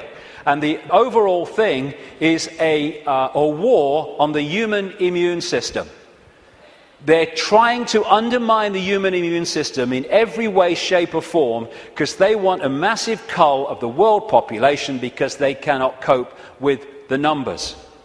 And like I say, I was reading, when I was researching the book, I saw incredible figures, but my goodness, in the last week I've seen extraordinary figures in terms of the increase in drugs, mind-altering drugs given to children. It is fantastic. And it's being done systematically to dumb down young people and stop them expressing their true potential for consciousness, which they are. And all that is in here, how that was going to happen, written as a novel by this guy, Fabian Aldous Huxley. They're putting us in a vibrational prison in all these ways. The financial crash was orchestrated on purpose by deregulating, and it's possible to do that because the Rothschilds and their associated families and groups control the world financial system. They're moving trillions of dollars around, so they decide if the stock market goes up or it goes down. If they target the dollar, it will go down. If they target sterling, it will go down or whatever, because they have that ability, and Goldman Sachs is one of their main vehicles for all this stuff. And they can control the world financial system because, once again, they control the banks, they control the Federal Reserve System in America, they control the Bank of England, and they control governments, and they control the reporting of it. And this is the plan. Stage 1, crash the global economy, September 2008. Stage 2, governments throw fantastic amounts of money, credit, money that doesn't exist, but we pay interest on it, at the perpetrators until their financial barrels are empty. Stage 3, and they'll bring this when they feel it's going to have maximum impact, they're going to crash the economy again on unprecedented scale when governments have no means to respond. That's the idea. Why? Well, the last section will kind of pull all this together, because there's something going on which they want to stop. But that's the idea. The more fear, the more disruption, the more stress, the more worry that they can create, the more it impacts upon us in ways that suit the control system, as I've described through the day. And then there's this major element of their plan in the next few years, is introduce massive taxation and control and imposition as a result of something that doesn't exist, thanks to this guy. If this guy's involved, it's a scam. End of story. End of story. Here you go. Thanks for the Oscar, but I'm totally full of crap. This man's going around demonizing carbon dioxide, which without it the world would not be as it is, and demonizing the greenhouse effect, without which we wouldn't bloody be here. There you go. That's what he's doing. And he's orchestrating all these people. And it's so kind that David de Rothschild has produced this book to help us, Global Warming Survival Handbook. Survival. Now, let's get some sanity into this. This is a graph of greenhouse gases that make up the greenhouse effect. That one, you would think from the propaganda, would be carbon dioxide. It is water vapor and clouds.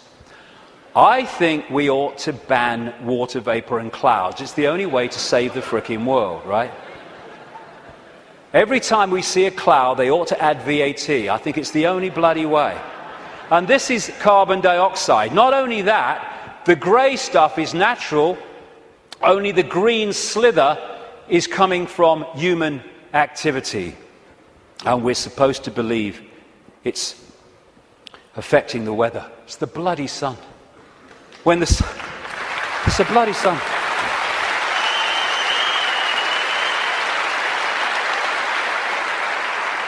When the sun is in an active phase, it gets warmer. When it's in a non-active phase, it gets cooler, which is why over the last 10, 11 years, when the sun's been in a non-active phase, it's got cooler year on year. And one of these groups in this network with Brzezinski's Trilateral Commission is the Club of Rome.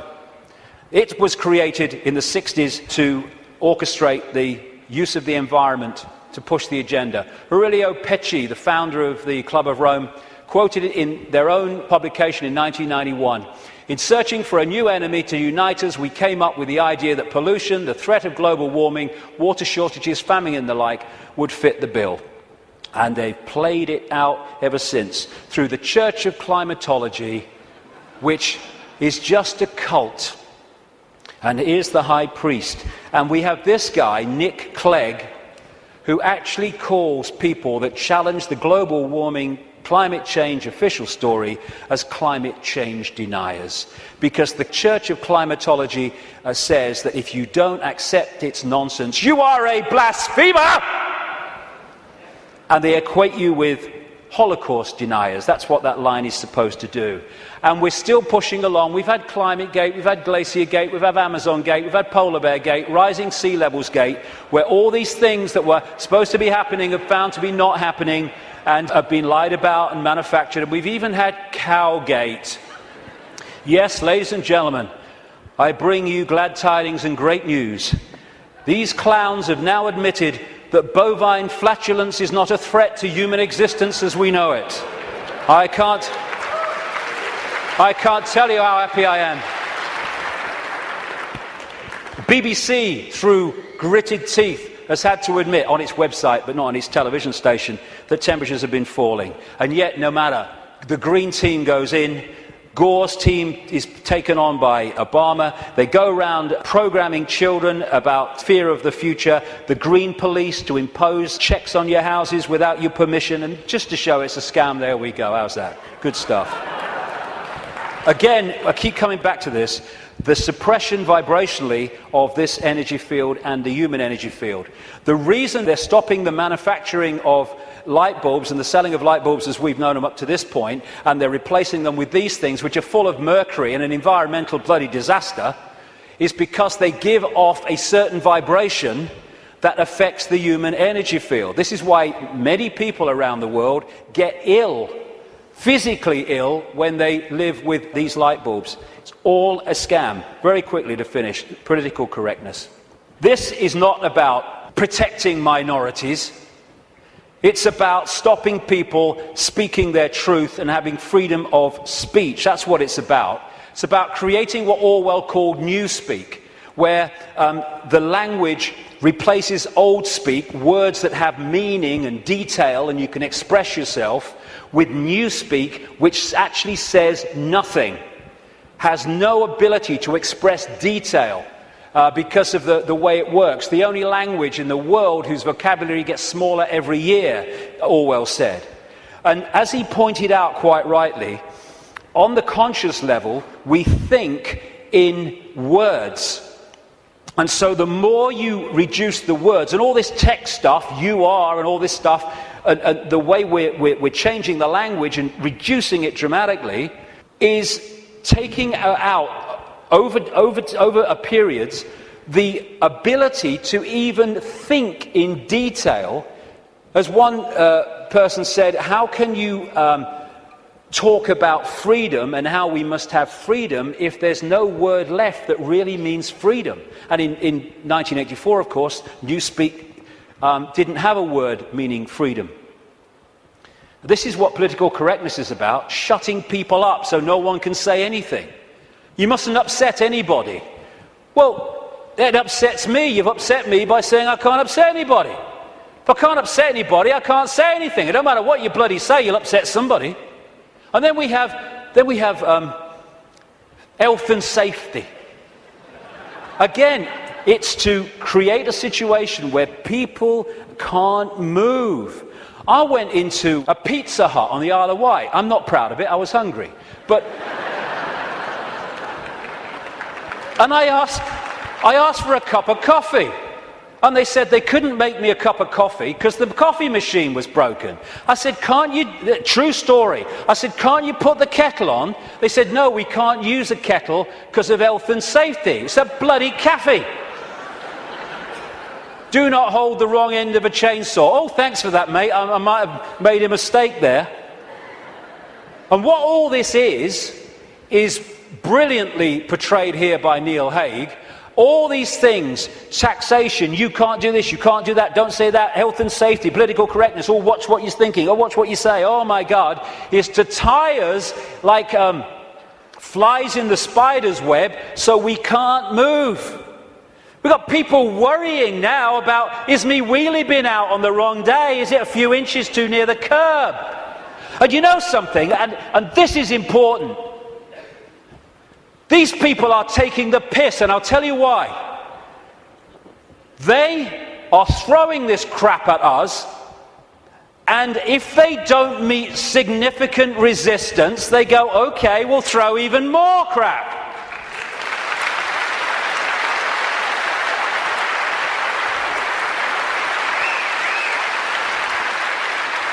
I'll get into this in the last section, but we need to draw a bloody line here. Not only say here and no bloody further, but we're going here and drawing it.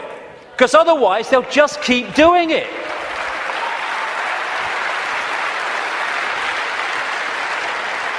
And this is the key to all of this that I'm talking about. It is a mind game. It has to be. It has to be, because from mind comes everything. This massive stop, go here, don't do this, you can't do that, all this stuff. More and more fine detail of our lives being dictated. It's to turn us into the version of this. You put a mouse in a laboratory maze and you put shock equipment down different channels. When it goes down those channels, it gets a shock, it comes back. It might go down another time, it'll get a shock and come back. After a while, not long, you can take that shock equipment away, that mouse will never go down there again because you've changed its behavior patterns. And what they're doing is throwing all this stuff at us, giving us punishments for doing this, punishments for doing that, punishments for doing this, but you're okay as long as you do this. And that channel of it's okay if you do this is getting narrower and narrower and narrower. And what they want to do is to bombard us and batter us into acquiescence, so we become subservient totally to the system. Never challenge it. Just stay in this narrow band of robotic computer terminal perception. To turn this into this. A bar-coded, computer terminal, unquestioning, acquiescent robot. And they've done it before in smaller groups. This is China. This is waiting for work in the factory in China.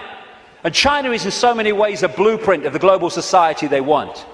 1.5 billion people in China. They're controlled by a relative handful, because the 1.5 billion are acquiescent, and therefore they cannot use their numbers to overturn the dictatorship of the few, because they're programmed not to. The rabbit hole goes very deep, even deeper than I've got to now. The journey continues. But it's to control perception and get us to believe we have no power. We bloody do. To get us to believe that we should just follow the one in front, because that's what everyone else does. Like bloody hell we will. And in 10 minutes I'll come back and let's look at what we can do. Thank you very much. Thank you.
Thank you.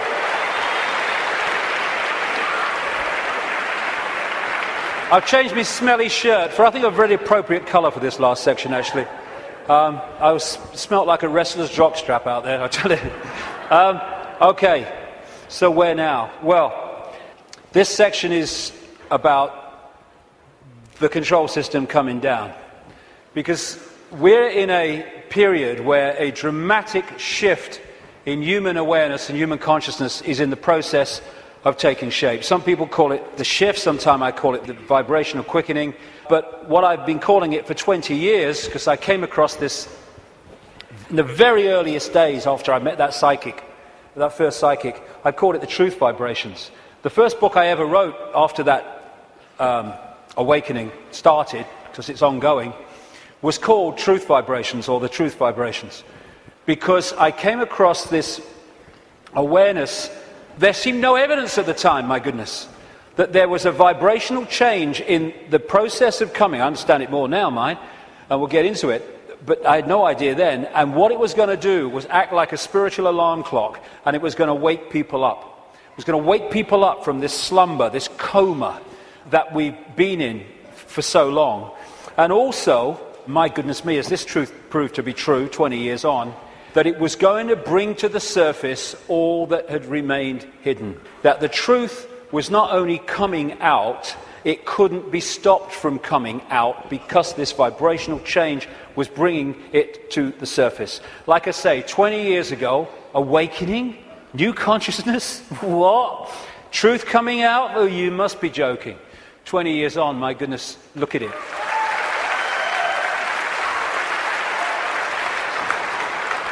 I'm fortunate to travel the world speaking, and I'm being invited to more and more countries you never think you're being invited to. And so I can see that this is not just happening in Britain, not just happening in America. It's happening all over the world. And all the differences is those that are staying in mind for now, and those who are opening mind to this change and perceiving self in the world in a completely different way. So I've been saying through the day, there's a base vibrational construct, the base vibration of this virtual reality coming out of the black holes, which triggers, as it goes through its cycle, which appears in the play-out world as like a time loop, it triggers different information coming from the suns. And we decode that information, and as it changes, so the information changes, and so therefore the epoch changes, the yuga changes. And we're now at this cusp where we're going from one epoch, one vibrational information epoch, into another one. And this new one is dramatically more expansive, dramatically more enlightened in the level of awareness that we are going to have access to. And the control system, which is a manifestation of this epoch, cannot survive this epoch, and that's why it's doomed. And we're now in the cusp of that change from one kind of world experience into another one. It's just another stage on the circuit of experience. And so, while for a few years yet, it's not going to seem like the control system's going down, because it's going to be throwing everything at us, because it's going to be desperate, there is no way that our children, young people and grandchildren are going to live out their lives, as appears to be the case now, in an Orwellian fascist global state. No way.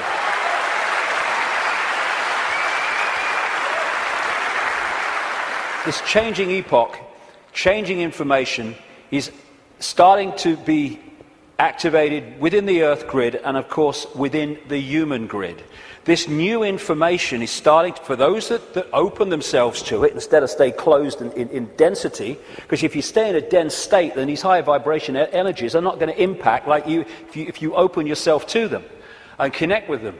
But those that are awakening, this new photon information, this more expanded perception, we're starting to integrate it, and we're starting to get insights from it, because it contains information that hasn't been around in this period we've been through. Now it is, and suddenly it's like, Oh, I see it now. Oh, I get it now. Why didn't I get it before? Because you're now decoding a totally different level of information that's becoming available, and it's encouraging us, it's pressing us, it's urging us to open to all that is and change the way we perceive the world. What certainly is true is some strange things are happening in the sun.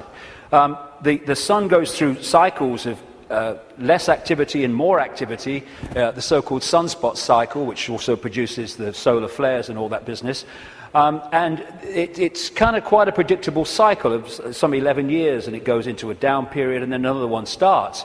But what's happening now is that the down period has been bewildering scientists, because the new period, the new sunspot cycle of activity, which will push temperatures up a bit, and these bloody global warmers will go orgasmic when it does, is not becoming active. There is no one, this is something I read in a scientific magazine, there is no one alive today, or nearly alive today, who has experienced a down state of sunspot activity of the kind that we've been through in the last few years. This is where temperatures have been falling. This one is the so-called near solar minimum in January 2005 of sunspot activity, and this was the sun yesterday in terms of sunspot activity. Something's changing, and other things about the sun are not reacting as they normally would. But I suspect that when it starts again, and it will, we're going to see some dramatic activity in the sun. And that will impact upon not just the Earth's energy field, it will impact on our consciousness, our awareness, and things will start to speed up.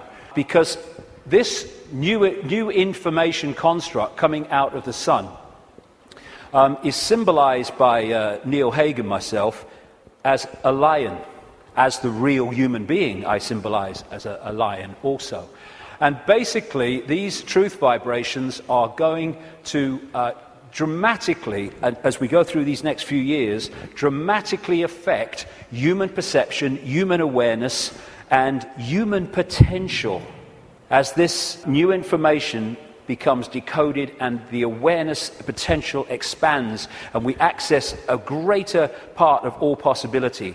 Another thing these truth vibrations are going to do and are doing is to break that wall, that line of troops on the left brain, and we're going to be accessing more and more of our right brain potential. So our creativity, our insight, our ability for what people would call genius today, it's the natural human state, is going to more and more expand. We're heading in for an incredible time. It might not seem like it like for a few years, like I say, because these people will be battening down the hatches and trying to do everything they can to stop it, but that is what awaits us. In many ways, I wish I wasn't 58. I wish I was like 28, because I'd like to live through a bit more of this. But I'll have had me fill by the time I'm done, which is bloody well not yet, I'll tell you. So when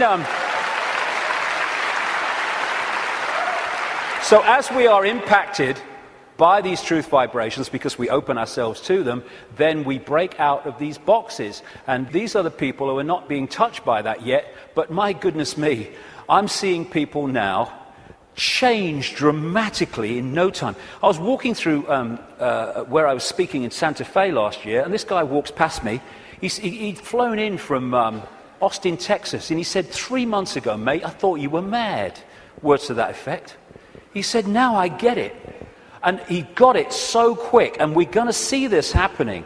People changing dramatically, and also, as I understood 20 years ago, that all that's been hidden, the curtain is being pulled back. And we're in for some shocks. I mean, of course, what we've talked about today is shocking to most people who have seen the world in another way, but the shocks are going to go on, because what's been going on in this world behind the scenes is nothing like what we think it is. And these truth vibrations, this energetic change, this new epoch of enlightenment and expansion, and people call love and harmony and respect, connection, is going into these dark places, these structures that are held together by low vibrational density. and breaking them up. Not, like a war. It's a new epoch coming. And as the new epoch comes, the energetic change is going to break up the denser structure of society and belief. And like I say, if these guys think, as they do, because they're accessing here, not here, because of their mental and emotional state, that it's a done deal, well, they're in for a bit of a shock.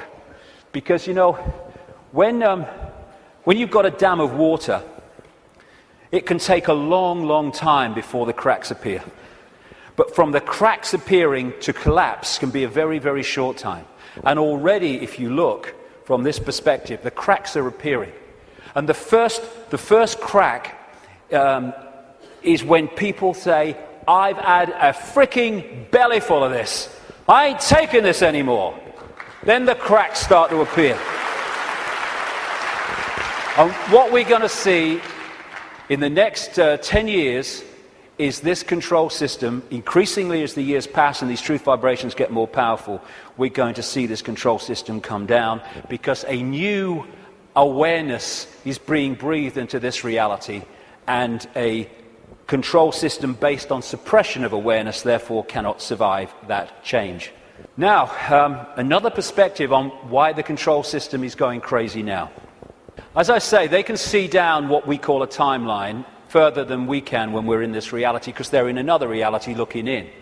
So they could see, they don't know the scale of it because they can't get out here where it's being orchestrated from, and they can get here, but they can get a feeling, and they have had an awareness that this energetic change was coming and how it could potentially affect the slaves in terms of waking them up.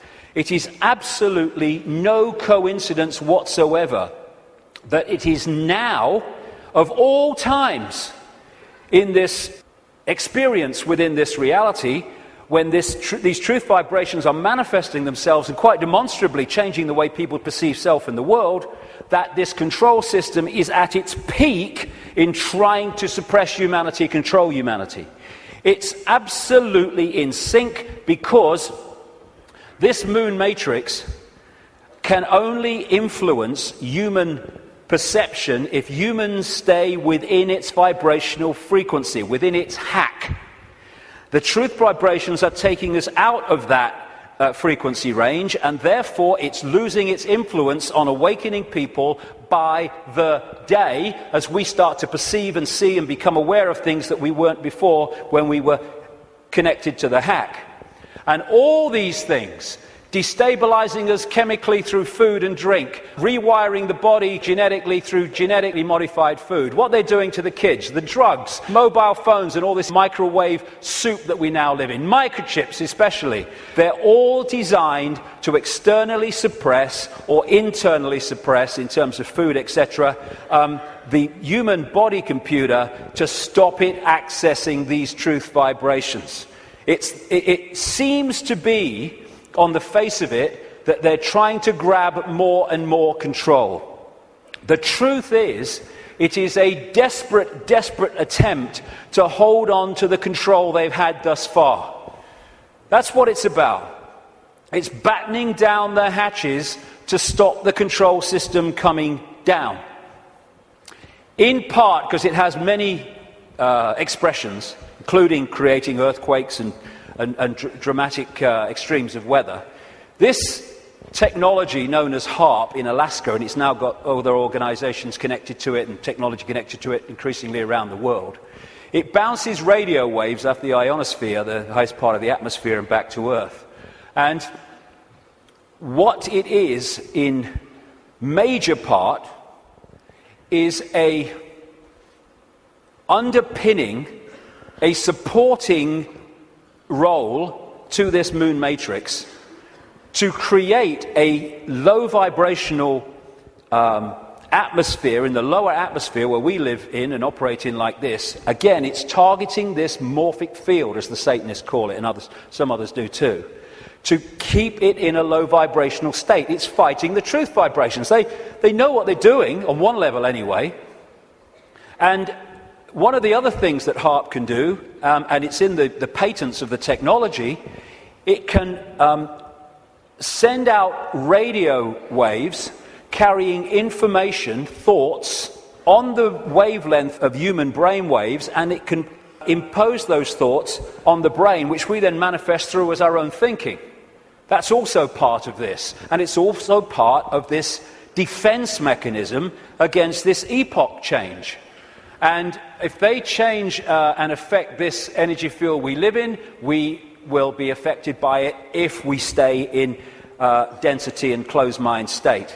I'm absolutely convinced, have been for years, that part of the creation of this like sub-reality underpinning, supporting the moon matrix, which was okay up to this point, didn't need anything else. But now this energetic change is taking place. They're bringing the troops in, if you like, to underpin it.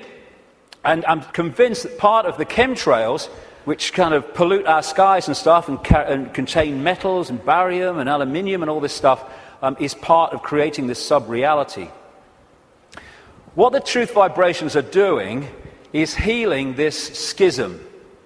It's part of what it's doing. And the schism has been this distortion in the metaphysical universe. The waveform information construct has been playing out into the holographic play-out world for, what would you call it? Eons, for as long as we can remember. And it has manifested itself out as conflict and fractured personalities and all the rest of it. This is being healed all the time as these truth vibrations impact themselves and we move into this new epoch. And those that are tuning into it, it's healing these divisions. And when this changes, this must change. And the control system is a play-out holographic expression of the schism. So when the schism heals, as it's going to, this distortion, its outward holographic expression, the control system, must fall. That's why it's doomed. It cannot survive this energetic change because it is a manifestation of the distortion that is now being healed. The pieces are being put back in that have been taken out. A totally new era is in the process of moving into human experience, and this control system, it's doomed, and all its expressions are doomed. Not doomed like, let's have a mass bloody murder, mass killing, all the rest of it. Doomed in this reality because they're connected to something that's disappearing. There'll still be infinite consciousness, even those in the control system. They'll remember who they are eventually. It might take some time, and we'll be having a beer with them one day thinking, do you remember when you were stupid? Oh, yeah, I remember that. Oh, God, mate, yeah. Oh, that's what we'll be doing at some point. So this epoch change is moving from a sense of division, left brain, where it sees everything as apart from everything else, sees everything in terms of structure and apartness. We're moving from that perception as this energetic construct changes to a perception of what comes from expanded consciousness and awareness, which is we're all one. We're all expressions of the same one consciousness, which again makes racism ridiculous, ludicrous, insane, the height of ignorance. And as the schism, the distortion is healed, so other expressions of the distortion will become what we call history. The police state, the energetic wars, once we're really in to this expanded awareness, the very idea of going to war. We have laws because of the distortion, because of the epoch we've been going through. We don't need laws in the state of awareness that we're going into, and our children and grandchildren will go even more into. You don't need to say we have a law against murder when murdering someone would never even enter your psyche.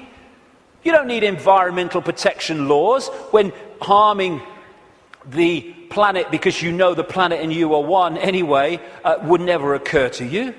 You don't need these things. Laws are there to suppress overwhelmingly, but also expressions of laws are to try to mitigate for the distortion that manifests itself in distorted behavior. The idea of anyone going hungry in a world of plenty in the epoch we're entering, never even conceive it. You mean they used to let people starve? That's this mentality that we're moving out of. And we're at the cusp now of this change, which is a very interesting place to be. We're going back to that. We're going back to being connected to what we really are. And of course 2012 is much talked about and will be more talked about as we get closer to it. I have a different view on that. You know, I should be saying, given I've been writing about these truth vibrations for 20 years, I should be saying, see, 2012 told you, yeah. No, I'm not saying that actually. I think 2012 is a diversion. By 2012, yes, things will have moved on. Things will be changing. Amazing things will be taking place. There'll be big challenges, and there'll also be big, wonderful things starting to manifest by 2012 compared with now. But there'll be more so in 2013, more so in 2014, more so in 2015. This is an ongoing process as we move through the cusp out of one era, epoch, energetically, information, into another one. And so by the time it reaches where it's the natural state and the old epoch has gone altogether, you know, it's going to be down the road. But every year, every month, things are going to be moving on energetically. And there'll be things in 2012, and maybe a very good chance that manufactured things will happen in 2012 to focus attention as part of the diversion of the control system. It's quite possible that that will happen. But I don't see 2012 as some epoch-changing year. But there comes a point, and I don't think it's too far away at all, where the tipping point comes in this energetic change, where the irresistible force, which is the truth vibrations, then start to become the dominating state of awareness and perception in this reality. And then we're really moving. And I don't see that as too far away. Like I say, it takes a long time for a dam to crack, but not from then to it collapsing. So we're actually living in like a river of energy that's getting faster and faster in terms of its vibration, the quickening. And what we can do is we can get on the airbed or the canoe and we can go, whoa, what a ride, this is great, that's fantastic. Or we can stand there and try to hold on to the world as it was, in which case we're going to be expending more and more energy trying to hold our status quo, and eventually we won't be able to hold it, and we'll get, symbolically anyway, washed away. And as these truth vibrations manifest themselves and our awareness starts to expand, we're going to be accessing levels of realities that have been denied us up to this point. People talk about the sixth sense. That's nothing compared with what people are going to have as we move into this new era. It's going to be extraordinary. We're going to remember the fantastic people and potential that humans once were, when they were aware of who they were, and the world in our heads, in other words, the world we experience, is going to dramatically change. We're heading for a new dawn. Now, this is a phrase the control system uses for their new era, a new dawn, a new day.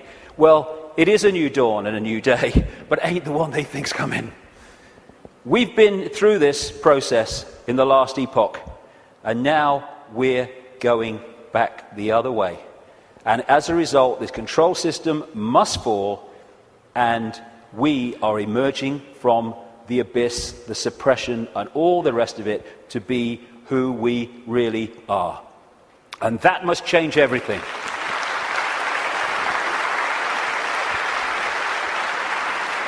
Einstein said, you cannot solve problems with the same level of consciousness that created them. That is very good news, because what we've been doing through this epoch is creating problems with a certain level of consciousness, mind, and then bringing people in to solve the problems with mind and creating more problems. Now we're in this change where we're expanding consciousness, expanding awareness, and suddenly that cycle of problem and more problem, and it's unsolvable, there's no way out of this. Suddenly it's a piece of cake. Look, it's so simple. Fantastic time we're going into, but the next few years are going to be challenging. It's breaking the spell that the moon matrix and its supporting technologies and manipulations has had on the human mind. You know, we don't have to find enlightenment. We are enlightened. What we need to do is remove the barriers of belief and perception that we've thrown around ourselves that keep us from that enlightenment. That enlightenment's never gone away. It's over here. It's saying, I'm over here. I'm over here. And this is what a major role the truth vibrations are doing, because they're the quickening. They're breaking up these dense energy fields, and as they do, suddenly we're connecting with levels of awareness that we didn't realize. We've been in a trance all this time, programming perception because of that. And it connects through the reptilian brain. So let's disconnect from the reptilian brain as part of breaking the spell. It feeds us fear, it has to, constantly. Fear this, fear that. Insecurity, anxiety, that's what it's doing to manipulate our perception and hold us in a low vibrational state, therefore the moon matrix. So one of the ways that we can, just on a daily basis, is disconnect from the lizard brain, and therefore what it's connecting us to, is to, simple thing, don't count to 10, count to 50. And if you're still wound up and about to hit somebody, count another 50. Because what the reptilian brain does is it doesn't think, it reacts. That's why it's so fast. It doesn't have to think, just reacts. Now, the other parts of the brain, like the neocortex, they think things through, so it takes longer than the reptilian brain. This is why we react to something, reptilian brain, and then maybe a minute later, 2 minutes later, maybe half an hour later, the visual cortex has thought this through, and we go, oh my God, I overreacted, didn't I? Did I really say that? Oh my God. That's what, it's the reaction system, reaction. And if we can stop reacting, emotional reaction and all that stuff, because, you know, we're manipulated so much through the reptilian brain reaction system. It's not problem, think it through, do a bit of research, see what you think, discuss it a bit, solution. It's problem, reaction, solution. That whole process of mass manipulation is done through here. So when we're faced with a situation, and I'm talking to myself as much as anybody here, you know, I'm not cross-legged on a mountain saying, hey, here I am. No, I'm talking to myself as much as anyone else. When we're faced with these reaction systems, whether it's because of a world event, whether it's because something in our lives, if we can just go, okay, I don't like this. 1, 2, 3, 4, 5, 6, and eventually the reptilian brain loses its power because it's a reaction power, and once the reaction's gone, it's lost its power, and we can think things through. And if we stop reacting through the reptilian brain, then we are massively disconnecting from the moon matrix. And as these truth vibrations change the nature of this energetic control of the human collective mind, the hive mind that we've been connected to, then its expression, this structured world, the way we work. And, you know, my brother said to me once, what's it all about, Dave? He said, you get up in the morning, you go to work, you come home, you have your tea, you watch telly a bit, and you go to bed. You get up and you go to work. I mean, look at it. It's the way it is, the way it's structured. It's slavery because it's so limited. And I've talked to people once, the last time I spoke at the Oxford Union, I was talking to some students. They could not perceive a world in which there wasn't a hierarchical structure of government because there would be chaos. That's the left brain at work. And people, when you think, look, this world is crazy. It's not serving people. People are serving it. That's what we are. We're slaves to a system. Politicians are slaves to a system. They go into the system. They think they're going to change it. The system changes them. And therefore, we can't perceive left brain, old epoch, that actually there are other ways of living, of interacting, other ways of providing food and warmth and what you have, other ways of living life than this drudgery. But as we expand our awareness, then other ways of interacting will become very obvious to us. Blinded by belief, believe. This is one of the control system's greatest weapons to control the human psyche. Get them to believe something. They don't care if it's this religion or this political belief or whatever it is. As long as you believe something powerfully, then they got you. Because belief builds walls around itself, repels all borders that challenge that belief, and suddenly you're living your life on a postage stamp or a dot. and your true ability to perceive in an expanded way is gone. You've given it up to the belief. This is how it must be. And once you have a belief, like a religious belief, then there are rules and regulations. Walls go around the belief. If you're going to be one of us, you must believe this. You can't believe that because they believe that, so you'll be one of them if you believe that, and all the rest of it. Here we go. We're all possibility. What are we doing having rigid beliefs when we're all possibility? Religion is mind. And there are many expressions of religion, not just going to church. There are many religions of the mind of various kinds that don't appear to be, but they are addictions of the mind. It's mind. You must believe this. There is one possibility. What's that saying? There is one possibility. That's how mind thinks. Consciousness, there is one possibility. You're having a laugh, darling. So religion, as we know it, is not going to survive this epoch change either, because it's an expression of the last one.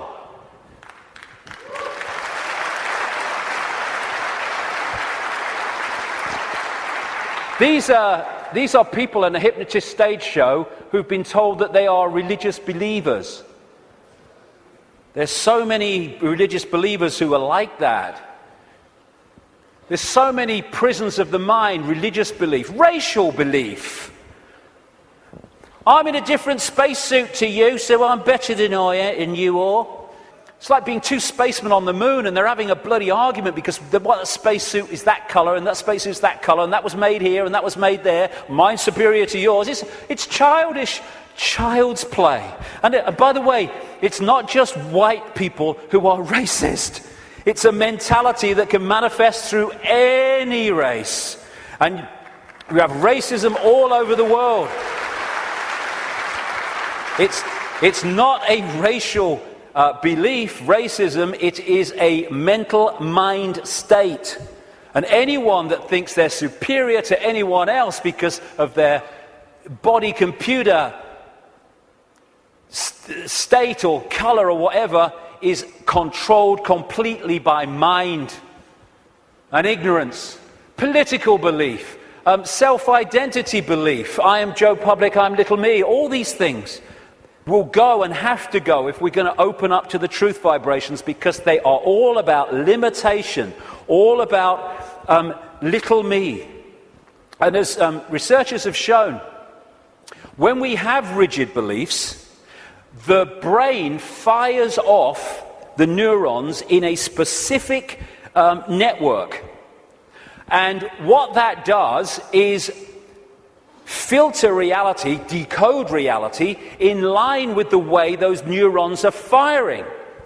Therefore, it continually edits its reality and creates self-fulfilling prophecies, if you like, that it keeps seeing the world according to its belief. Despite receiving information that challenges the belief, it just filters that information in line to protect its belief. And then when you change your belief system, as has been shown in research, the neurons start firing in a different way, and you start seeing the world in a different way.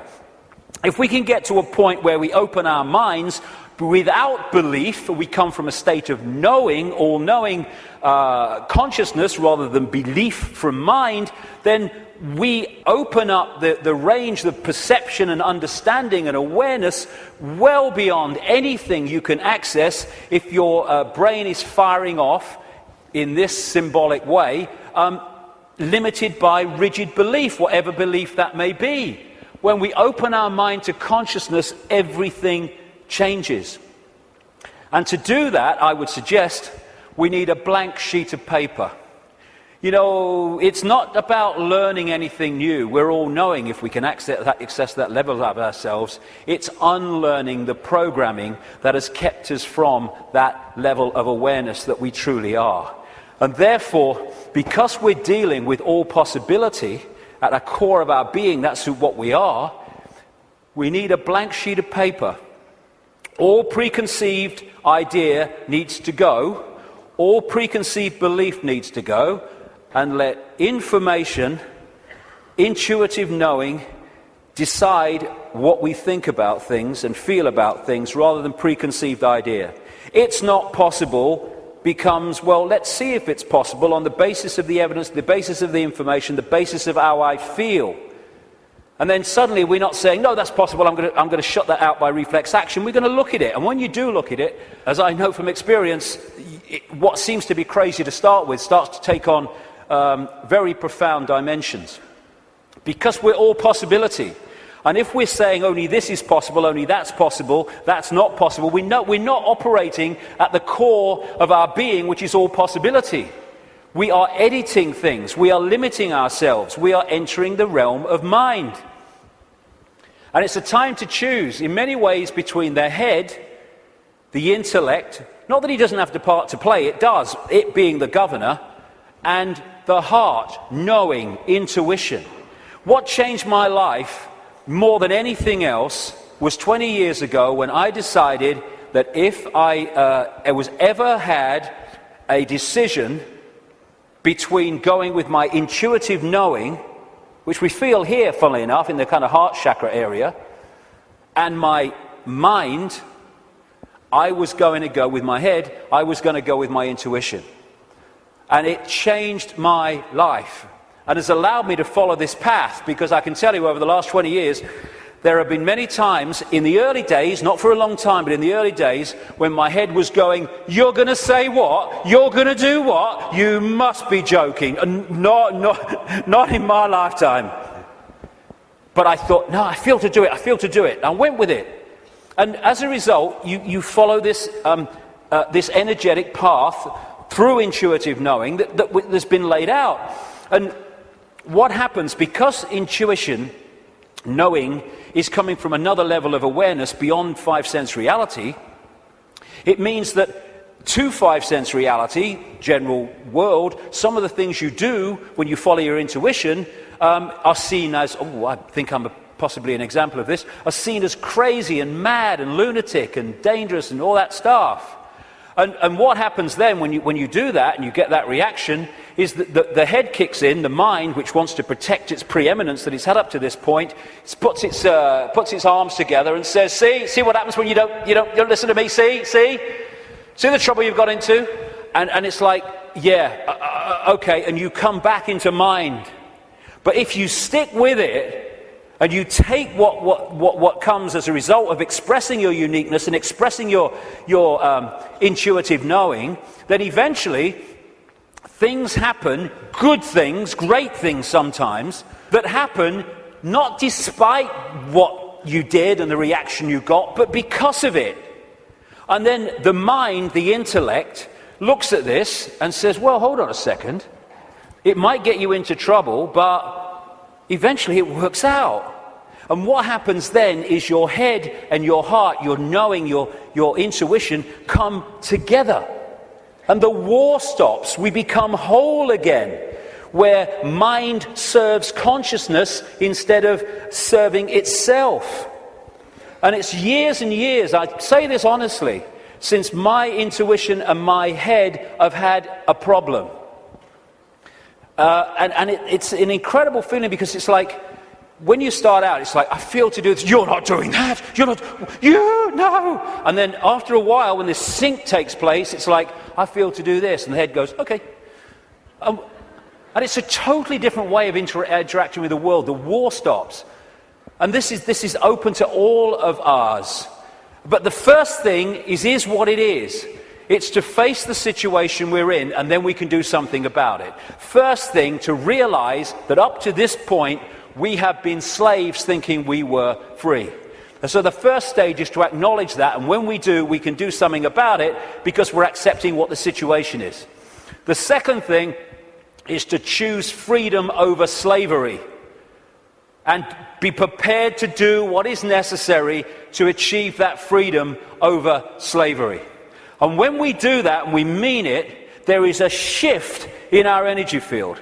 As that shift takes place, what I call magnetic attraction, it's the energy field of the human body is an expression vibrationally of our state of being, mentally, emotionally, what we might call spiritually. And therefore, our state goes out as a vibrational field, and it draws in other vibrational fields that sync with it. We call these people, places, locations, ways of life, jobs, opportunities, or lack of them. So when this shift takes place, because we've said my intent, very powerful intent, is that I want freedom, and I want to end my life. I'm not going to be a slave anymore. I'll do what is necessary to understand who am I, where am I. Suddenly this energy field shift takes place, and we start drawing in new people, places, locations, opportunities, etc., that are syncing with the new vibrational state as opposed to the old one. And at this point, and I experienced this big time in the public eye, we experience this shift as our lives falling apart. Partnerships may end. We may lose our job. We may change location. We may, like me, undergo massive ridicule. But what if we understand what's happening? The old energy field, the old you, the old intent, the old awareness was pulling in the old life. And then when it shifts, it's pulling in a very different expression of the new vibrational self. And that transitional period, when the shift takes place, the old life falls apart. But if you want to change your life, then the old life has to fall apart unless it serves the new one. So when we choose freedom, the transformation can be challenging. It's easier now because more and more people are going through it and we're beginning to understand the process. I felt like this so many times. I went to the top of a hill in the south of England, the west of England, one day because I didn't want to upset anybody.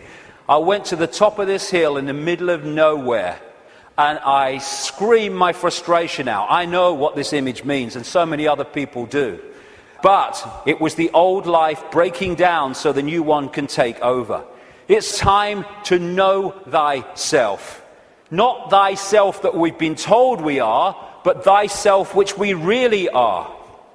This self, everything from the beginning, my birth, my ancestors, my children, my wife, everything comes together simultaneously. I saw everything about me, about everyone who was around me. I saw everything they were thinking now, what they thought then, what was happening before, what was happening now. There is no time, there is no sequence of events, no such thing as limitation of distance, of period of time, of place. I could be anywhere I wanted to simultaneously. That's who we are. And that's what the control system has tried to keep from us.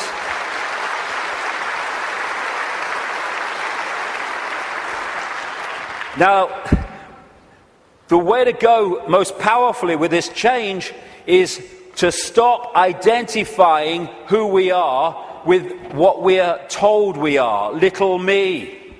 To stop looking in the mirror and thinking that reflection is me, it's all I am. And looking at ourselves under the microscope, that's who I am. And bringing our point of observation from I am David Icke, a personality born in Leicester, England in 1952, to I am infinite consciousness, all that is, has been, and ever will be, can be, all possibility. Infinite love, having an experience through this lens into this reality that they call David Icke. And again, once we take this observation from that observation, there is a fantastic shift in our energy field. And we break up these densities that are holding us in mental and emotional servitude. Everything starts to change when we move our sense of self-identity. That's why the control system wants us in there. It can't cope with this. We have to be in there. Little me. And this is the fork in the road. Are we going to live our lives as consciousness or mind? As all there is or little me? Because that will decide the kind of world we're going to live in. Escaping the box, and it is a box, it's a vibrational box. Getting out of this thing called cognitive dissonance, where we lie to ourselves. Cognitive dissonance is, if people haven't come across it, it's a very powerful controlling mechanism whereby we have a belief about self or the world or a situation and we're sticking with it. And when we face information or experience which challenges the belief, then cognitive dissonance is that uneasy state when you see that your belief system is under threat from this information or this experience. If this is real, then the belief can't be. And what you do then is you go about these incredible stories we tell to ourselves to convince ourselves that this can't be true, to protect the belief system. Cognitive dissonance could be a good thing if that dissonance leads you to look at your belief in the light of this experience or this new information, and then move the belief in the light of that. Then cognitive dissonance is a good thing. What most people do is try to hold the belief system in the face of this. And there's no greater example than the Skeptics Society. You ever come across them, the Skeptics Society? Bloody hell, they are cognitive dissonance.com, they are. I tell you. I've debated with some of them on television programs and stuff, and one of them, his bum kept bouncing on the seat. He had what they call Vitus dance, is it? My mother used to call it, where you can't stop moving, because he was in such cognitive dissonance, because the information he was hearing was so at odds with his belief system, he was kind of going crazy. And so you get people who come up with these amazing bloody stories to try to explain away why something is not challenging their belief system. So again, part of that blank sheet of paper is letting cognitive dissonance serve us. I'm going to look at my belief system instead of holding on till our knuckles turn white. Also, trying to avoid looking at the truth, because if we don't, we ain't going to change anything. Go beyond being in denial of what is happening in our lives and in the world, and start looking at it as it really is. It is what it is, because unless we look at things in that light, instead of trying to find wishful thinking reasons why actually it's not really like that, we're not going to change anything, because we're going to be in denial that anything needs changing. It is what it is, and we need to face it. And it's important to stress this. This control system, this reptilian control system in all its facets, is not all-powerful, and it's not omnipotent. It's actually bloody stupid. You know, there's such a difference between being clever and being wise. It's very clever to build an atomic bomb, but it's not wise to do so. There is a difference between the two. And these people are very clever, but they're stupid. And cleverness without wisdom is the most destructive force on earth, which is why that's what they are. They have only managed to control humanity because they put us in a smaller box than they're in. Because of their mental and emotional state, fear, wanting to control because of fear and all the rest of it, they are in a vibrational box. They can't access any higher levels of awareness because of their mental and emotional state that's holding them in density, and their fear. Their fear is being passed on to us through this collective mind. So the only way that they can manipulate and control us is by putting us in a smaller box than they're in, and that's what the suppression of knowledge and awareness and consciousness has been all about. But as we open ourselves to the true nature of ourselves, we can move well beyond any area that they can access. So just because they're technologically advanced intellectually, it doesn't mean they have power over us and they're omnipotent and all-powerful. They're not. They're desperate. Desperate because of the numbers of them to the numbers they're trying to control. And the other thing, I use this analogy a lot, is, like I said earlier, we don't have to find enlightenment. We just have to open our programming to the enlightenment we already are. And it's a testament to the magnificence of what we really are, that this control system has had to throw everything at us. Look at it. All these facets. The food additives, the electromagnetic pollution, the programming through the media, the suppression of education, the suppression of science, all this stuff. They have to throw at us to keep us in servitude. It's like, I use this analogy, if you want to put a ball floating on a tank in an unnatural state, which is where we've been, you have to push it down and you have to hold it there. Because its natural state is floating on the surface, you have to hold it there, because the moment you let it go, zoom, it's gone into its natural state. And symbolically, we've been held on the bottom of the tank by all this stuff that's thrown at us from cradle to grave. And the fact that it needs so much to hold us in this suppressed state shows the magnificence and genius that we really are, we once were and will be again. When I say we, I mean what we call humanity. So as the control system's ability to do that is unraveled, and this is happening, then we're going to go to the top of the tank again, not by finding enlightenment, but by removing that which is keeping us from it. Be afraid, big monsters coming. This is the big area that they control us with, and we need to let go. They're feeding of this fear. Like I say, 1.5 billion people in China controlled by a handful because of fear of challenging the handful. No more fear. I mean, this is such a symbolic picture. Here's all these bloody sheep, and here's two shepherds, and there's a guy at the back.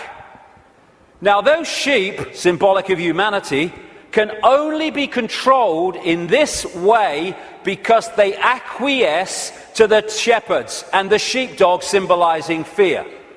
What if this group of sheep, instead of going ba, ba, ba, ba, and if they want to, oh, ruff, ruff, oh, fear, oh, following the one in front, the control system, the shepherd, yeah, oh, he's got the power, he's got a stick, aye. What if those sheep said, oh, look, I'm not following him anymore. And hey, Rover, woof, bloody woof, on your bike. You're not frightening me, okay? I'm over here. I'm over here. I'm over here. I'm going down here. I like that. There's some grass down here. Suddenly, this herd, flock, whatever you want to call it, is scattered. Because it's expressing its uniqueness and it is not fearing the consequences. These people, apparently all powerful, have no bloody power. None. They'd never find most of them. Don't mind catch them. And that's what humanity's like. We have the numbers. And yet, because we acquiesce through fear of challenging the control system, even though we have the numbers, the handful of people control the many. We have the power. We've chosen not to use it. It's about bloody time we did.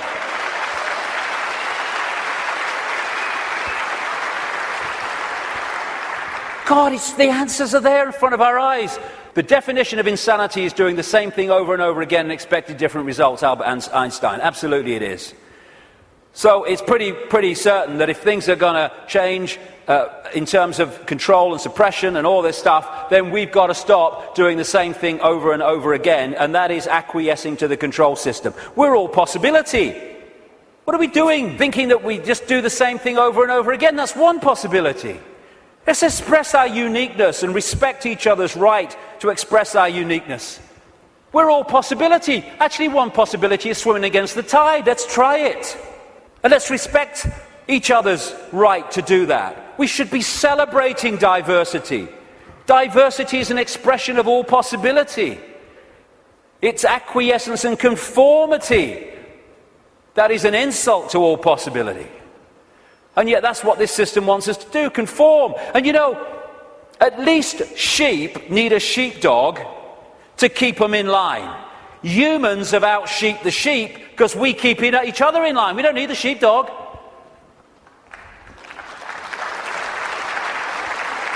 We have sheepdogs called parents and teachers and politicians and peer pressure. When we're thinking of expressing our uniqueness, we're not thinking, oh, what will George Bush think or what will Barack Obama think? No. We're thinking, what will my mother think? What will my father think? What will the neighbours think? What will my mates think? What will the people at work think? In other words, what will other people who have chosen to live in this sheep pen think of me getting out of it?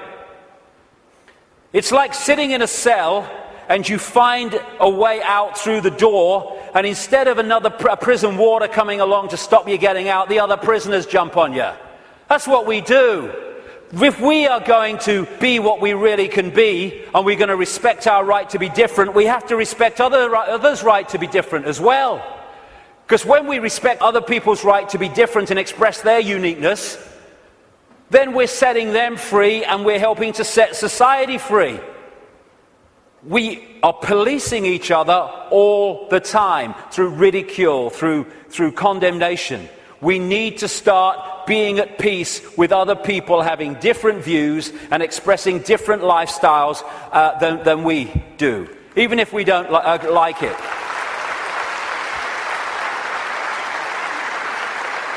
This breaks up this sheep policing the sheep. There's only a few who in full knowledge are behind this control system, and they have to get the target population to police the target population. They don't have the numbers to do it themselves. I have a simple philosophy on life, so simple. Do what you like so long as you don't impose it on others. Dead simple. That's it.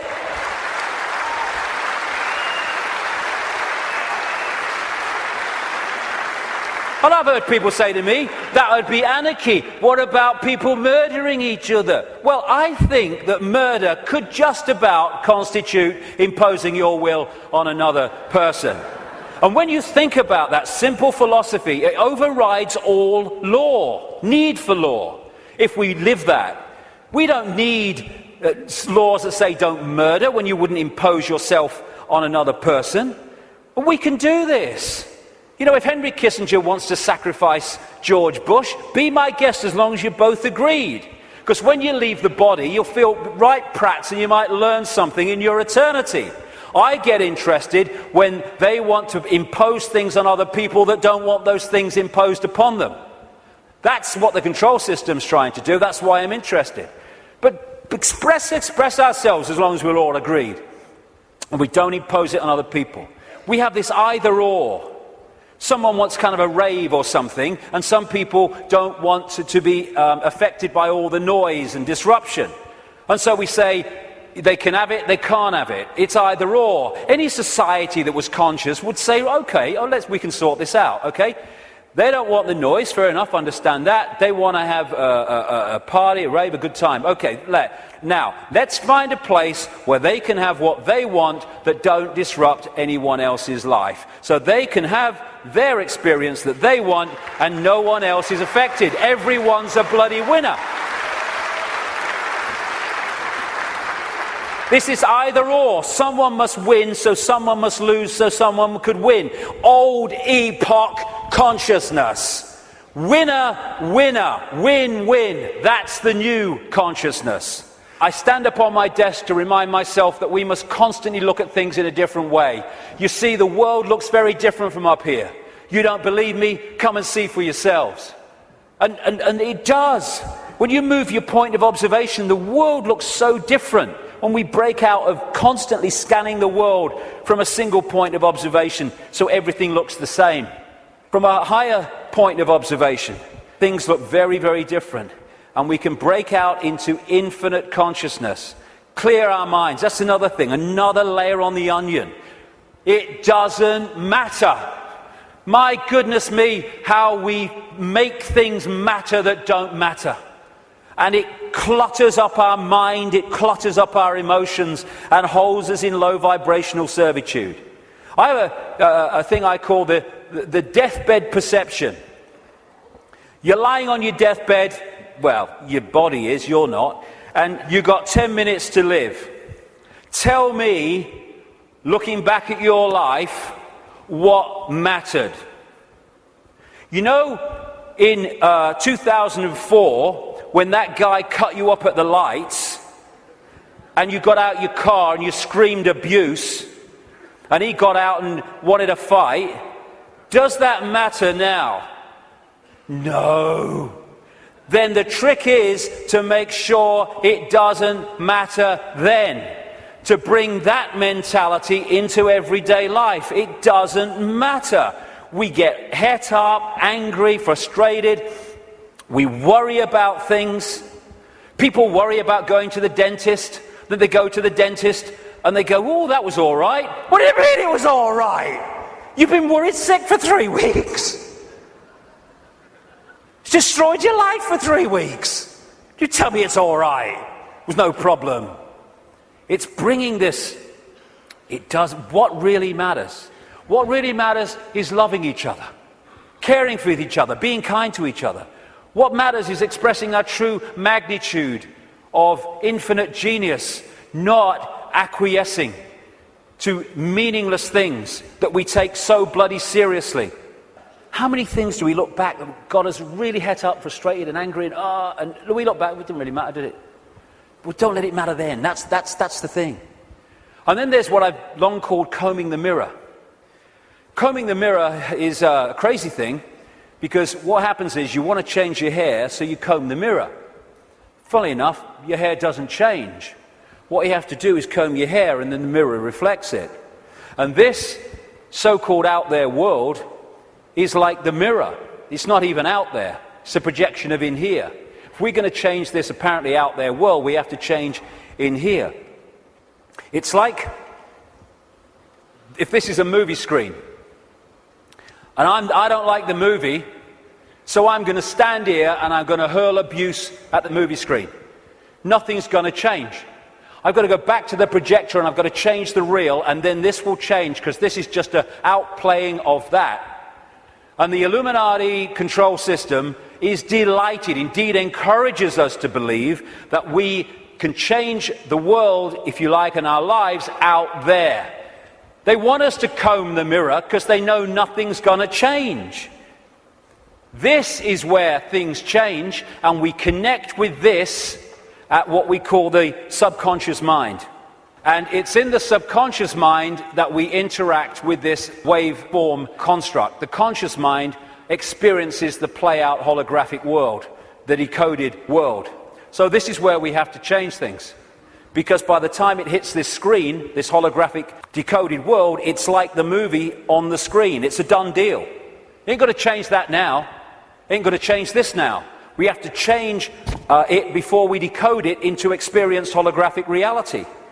There are some people I've been reading, they say 98% of human decisions are made by the subconscious mind, the unconscious mind. I would go further. I'd say 100% of human decisions are made by the unconscious mind. What the conscious mind does is experience them.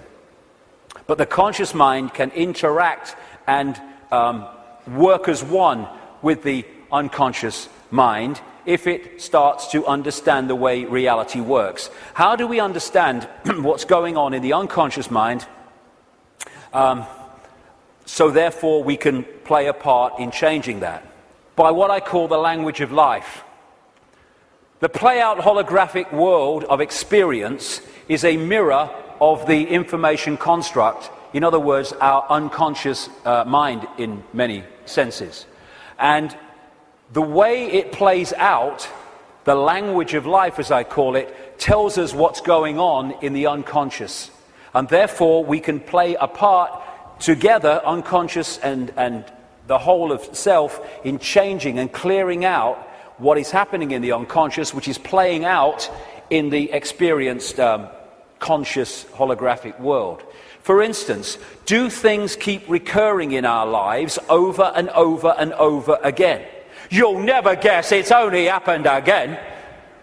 Well, why is that happening to you over and over again and not happening to him at all? What is it within you that's manifesting this? What is it telling you? What is the language of life telling you by what you're now continually experiencing? Why don't things work in your life, but they work in this person's life? What is that telling you? What is it about you that's making it not work? What is it about them that's making it work? The language of life. And you can start to read this. And it's about taking responsibility and saying, oh God, I'm so unlucky, nothing ever happens to me. It's like taking responsibility, power. Why is this happening to me? What is it about me that means this is happening to me and not to them? It's the language of life. He's talking to us. For instance, one of the things that totally bloody controls human experience is a desire for outcomes. We're all possibility. If we live as all possibility, our true self, then we're flowing. We're flowing with life. We haven't got an outcome because we're all possibility. We flow where we want to go and we flow where life takes us. Once you have an outcome, I want this, then you have pinned yourself to one possibility. And if that possibility doesn't happen, then you're in a state of disappointment. Even though you're all possibility and you can flow anywhere you like. I'm this what I want to be. And it's like a door. And people go through life and they're going, bang, bang. I want to be this. This is my outcome. Bang. And the door's going and life's going, ain't opening. Ain't opening. Bang, bang. Frustration. Anger. Why me? And it gets more, okay, now we're going to put this across the door. And they still go, bang, bang. This is my outcome. And then all the time this is going on, over here there's a door swinging open saying, hey, come through me, no problem. Oh no, I want to be this, bang. And we go through life and the door doesn't open and that one's saying, over here. But because we have an outcome, it means it controls our life. And like I said earlier, and suppresses our life. I don't have an outcome. I don't have an outcome. When I get up in the day, I don't have an outcome. I don't have an outcome in my life. I just go where it takes me. Outcomes are limitations, preconceived ideas. Now, intent is a very, very powerful force for change. This is my intent. That energy goes out there, and through what I call vibrational magnetism, it draws towards us what we need to do to achieve that intent. Not when there's an R in the month, and every now and again, every time. So when we have this intent, I want to be truly free. I want it to be the true magnitude of how I am. I want to know what's going on in the world. I want to understand this. What happens is that intent, if you mean it, it's not just words, otherwise it's no power at all, then that intent will start drawing to you people, places, experiences which let you achieve that intent. And often they are very challenging, and your whole life, your old life starts to break down as a result of this. A lot of people go, if that's transforming, no thanks. And we go back to the old life. But intent, if we mean it, is the first stage of transforming our lives from what they are to what they could be. The thing about intent, however, that it's the need to sync the intent with what the language of life is telling us. Because if you sync the intent with that door that ain't meant to open, then you can have a very powerful experience called frustration. Because the intent then is not going to open the door, because it ain't meant to open, because it ain't your journey. I have this thing, flow equals go, stuck equals chuck. Or at least look again at what you're trying to do and how you're trying to do it. It might be how you're trying to do it that's not stopping it flowing. But in the end, life is not meant to be a bitch and then you die. It's not meant to be a series of frustrations and barriers. It's meant to flow. That's what we are. And if it's not flowing, then the language of life is saying something about us. Why isn't it flowing?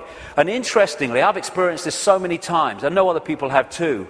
Once you acknowledge what the experience you're having is, maybe one you don't like, is saying about you, you acknowledge it, you bring it to the conscious, boom, there's an energy shift and the problem disappears.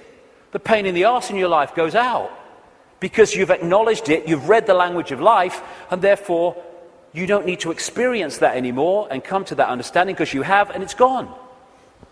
Taking responsibility is a very, very fundamental part of this transformation. Carl Jung, the Swiss psychiatrist, said, people will do anything, no matter how absurd, in order to avoid facing their own soul. And not taking responsibility is the absolute epitome of giving your power away. When we say it's all your fault that I'm in this situation, whether it's collectively or individually, what we're saying is, I don't have power over my life, you do. Taking responsibility is taking your power back and saying, okay, I'm taking responsibility for this because I have the power to change it. They're not responsible for it, they're not. They're just the language of life speaking to me about my responsibility. Therefore, I'm not going to play the blame game. This is my responsibility, and I'm going to deal with it. And when we do that, we take our power back and we can change things instead of going through life as a victim of other people's circumstance, which means we're powerless. That's little me. And we ask ourselves, why me? Why am I going through this experience?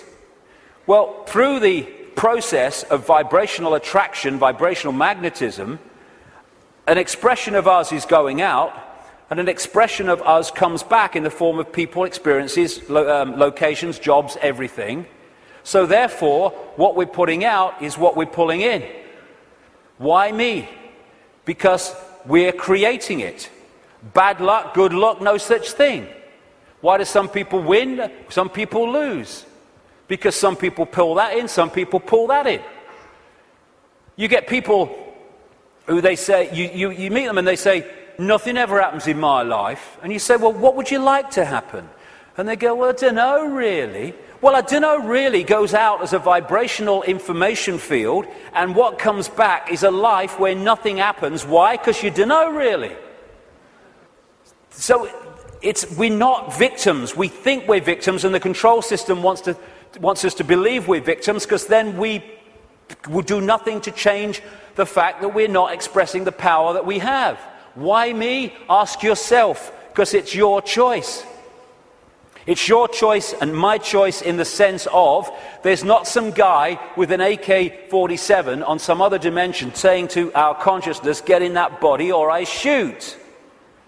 And in the same way, once we get in here, we attract what we attract. And when we take responsibility for that, we can stop attracting it. Why me? It's like the Oracle said in the Matrix. You've already made the choice.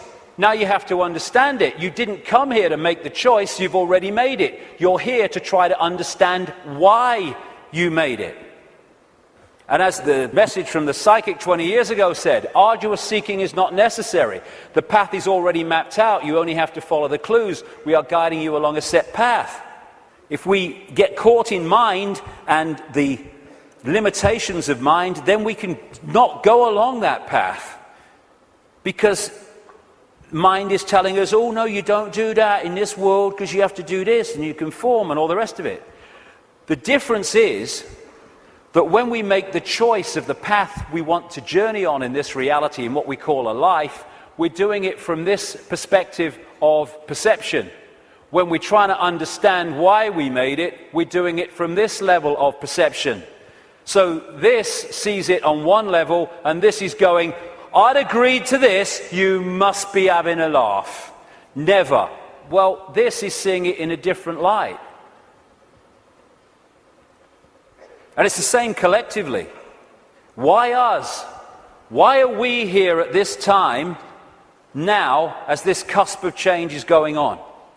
Same thing. You've already made the choice, now you have to understand it. You didn't come here to make the choice, you already made it. Now you have to try to understand why we made it. Instead of complaining at the situation we're in, and again, this made the choice, this is trying to understand it. Once you break out of this into this, you then start to understand it. Because you see what we're experiencing from a totally different perspective. For instance, this sees, in the journey down the symbolic river, this sees the next turn on the river, no further. This sees the whole river from source to sea.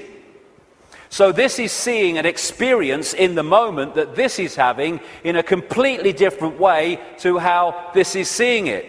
For instance, you're going down the river on a canoe, it springs a leak.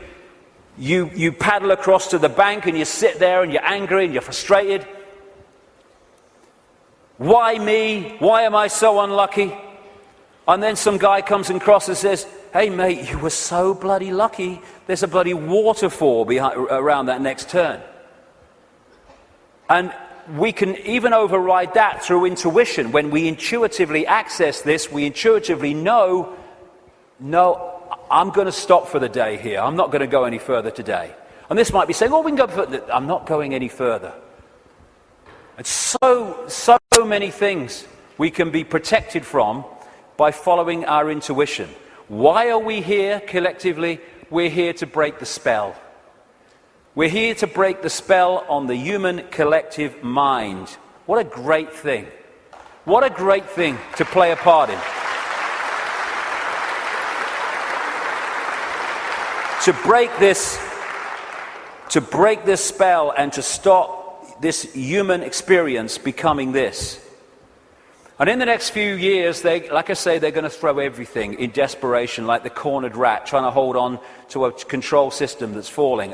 This is where we're going to need to have this perspective of I am consciousness, I'm having an experience, because that will make it so much easier as we go through this transformation and challenge, because if we're in this world and of it, those people are going to find the next few years very, very difficult. Because they will not have a perspective of what's going on, except everything's going crazy, and my God, what's going to happen next? This is a great line from a song. Freedom's just another word for nothing left to lose. Isn't it amazing how when you no longer have anything to lose, the butterfly emerges? Because it's fear of loss that keeps us in servitude so much. And when you've got nothing left to lose, suddenly all that's left is freedom. And that is going to be a very powerful experience that a lot of people are going to have in this next period of challenge as this cusp moves on. Just when the caterpillar thought life was over, it became a butterfly. It's amazing that when you're in, so many people have told the story that it was in their lowest moment of despair that boom, something emerged and transformed them.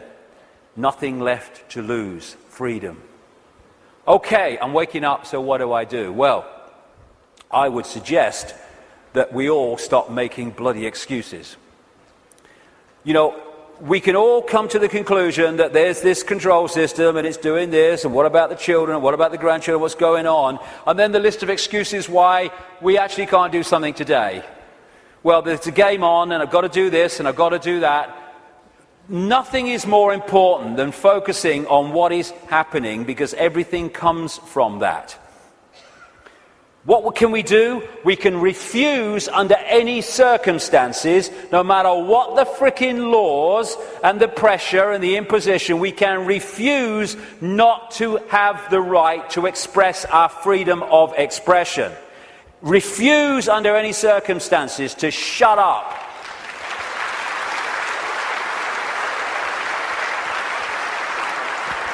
If vast numbers of people did that, this is the key to it all, what are they going to do? They don't have the numbers. We can stop focusing worship on celebrities and television and fake politicians and even sport. Not that I don't enjoy sport, but as long as it's there, peripheral vision, and not here. But worship, externalizing.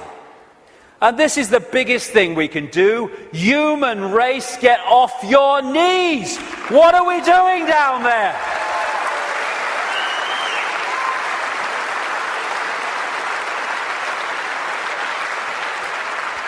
What are you doing?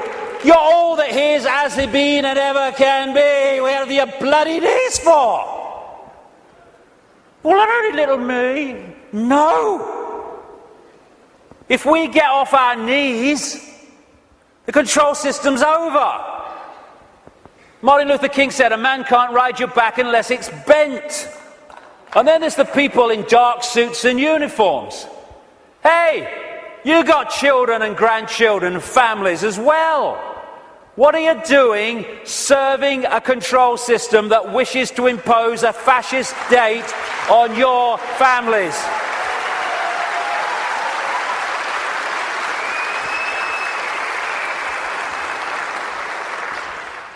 What are you going to say to your kids when the control system's in and it's controlling every facet of their bloody lives?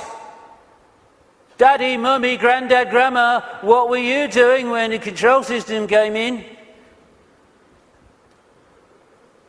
I was helping to do it, dear. All the best with that conversation.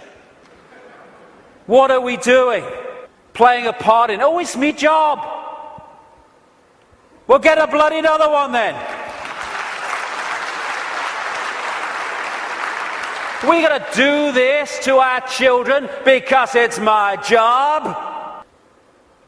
What can we do? We can cease to serve the control system in uniform with a gun in our hands. We can do that.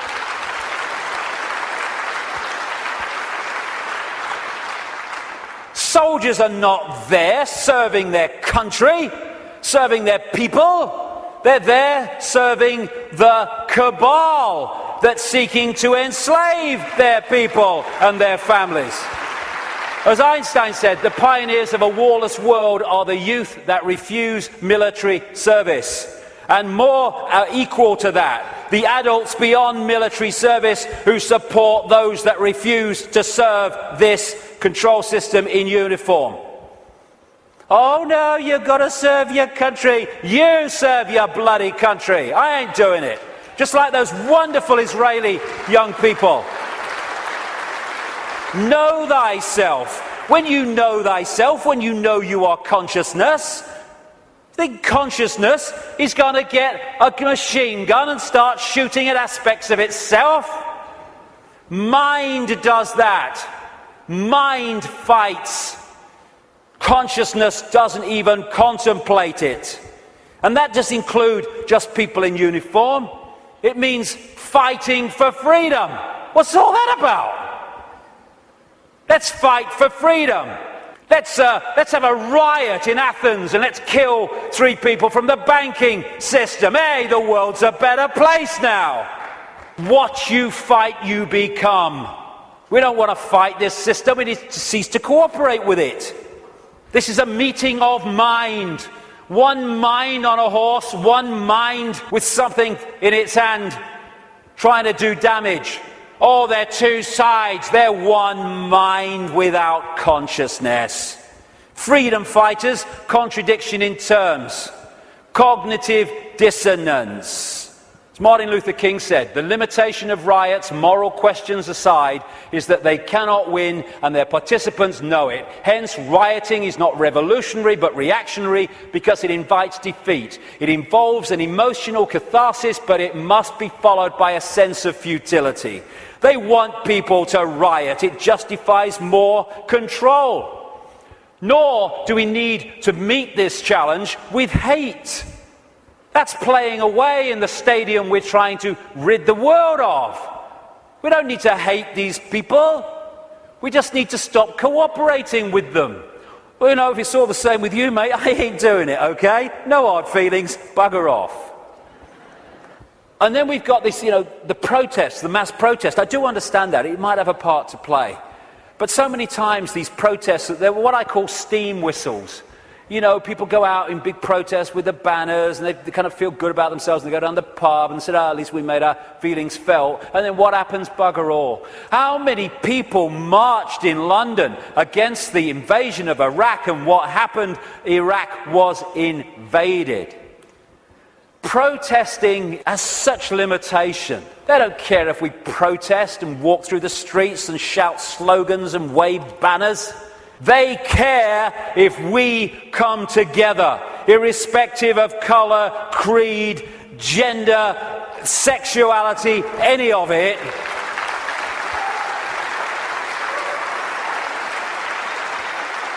Put our differences aside and unite behind what affects us all and all our families. This control system, this Orwellian agenda, is not trying to enslave black people or Jewish people or middle-class Americans or Hispanics or Australians or Indians. It's trying to enslave all of us. And what it wants to do is divide the target population against itself through these fake, ridiculous fault lines of race, religion, income bracket, so that we divide and rule the target population and they can pick us off one by one. They are terrified of us putting down those fake fault lines and coming together and uniting behind what we should all believe in: freedom for all, irrespective of who we are. Injustice anywhere is a threat to justice everywhere. Someone else's injustice is our injustice. Because if we allow injustice there, eventually that injustice will come here anyway.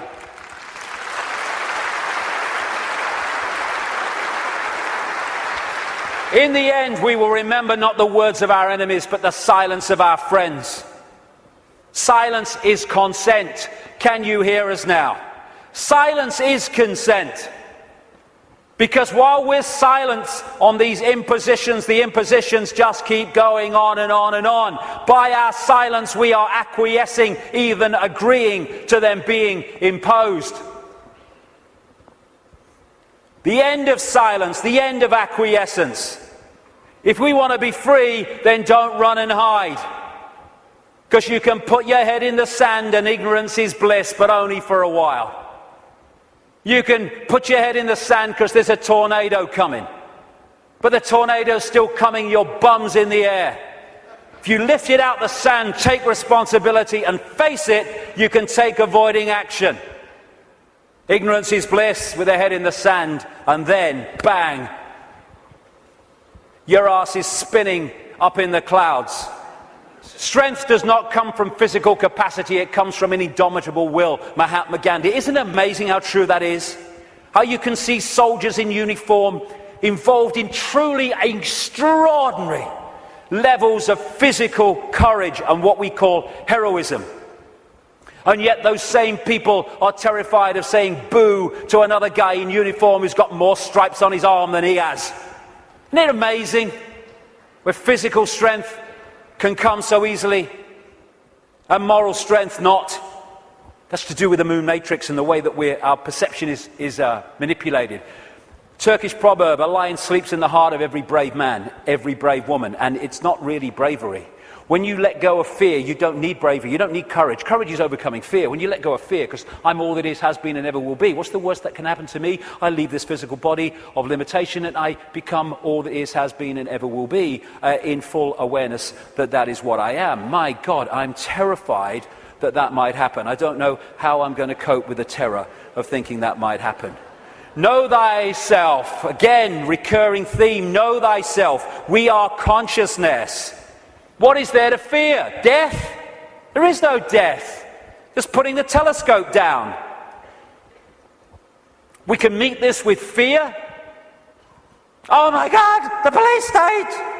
Or we can treat it with the emotion it deserves.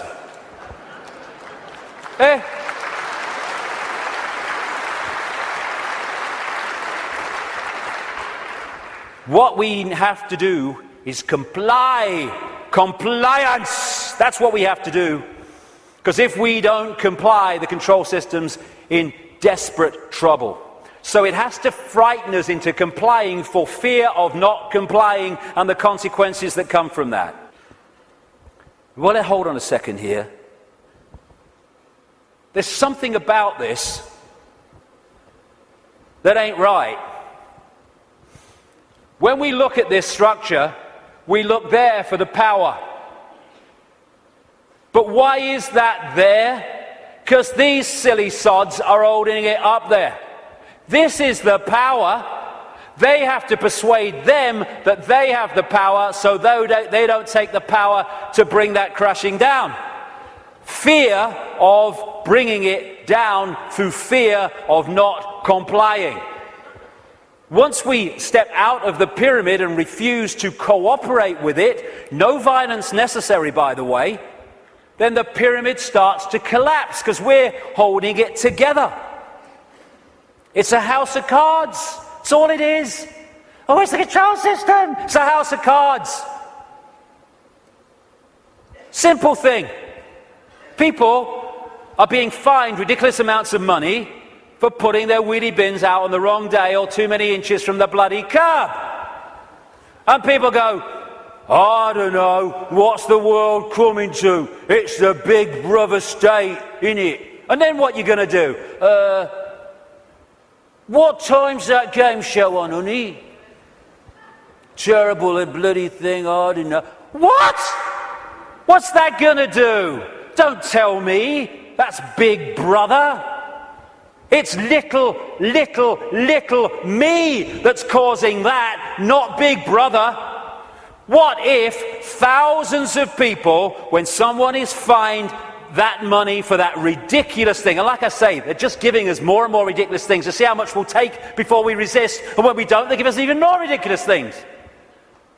What would happen if, when someone is faced with that fine, thousands and thousands of people in that area put their wheelie bins out in the wrong place on the wrong day, week after week after week after week?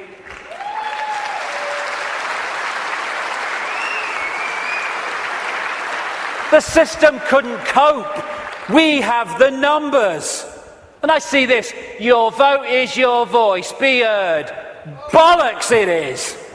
How can the vote be your voice when the people you're given the choice of voting for that have any chance of forming a government are standing on the same postage stamp of political policy and perception?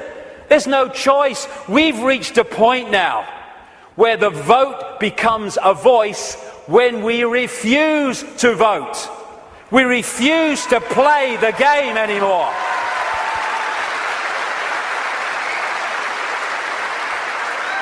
What would have happened at this recent election, this farce, if tens of millions of people had said, we've had a bellyful, we're not voting, it only encourages them? We are not voting because we're going to make a statement that we know this system is rigged and we're having it no more. What would have happened in these days that have passed since that election? The whole focus of the media and everything would have been, bloody hell, what's going on? Why this mass refusal not to vote? Now we've got a debate going. Now we're looking at why people haven't voted because the system is rigged. Now the system has to bloody start to change because it's lost its credibility. But instead, the majority trotted along to vote because they said, well, if you don't vote for them, they might get in. It doesn't matter! They're masks on the same face. So what if they get in? Same thing will bloody happen. Comply! No! No, no! Not if it's enslaving me and my children and imposing on my freedom. Comply, leave your home now it's foreclosed. No, no, no. Let's follow this through, shall we? Millions of people in the world are losing their homes, being foreclosed and ending up homeless. Let's follow this through. Why have you lost your home, my friend? Because I can't pay me mortgage. Why can't you pay your mortgage? Because I lost me job. Why did you lose your job? Because the great banking collapse, they can't get this, they can't get my company went bust. And who's taking your home away and saying you've got to leave? The banks that caused the fricking problem. And we are leaving? What are we doing? What are we doing?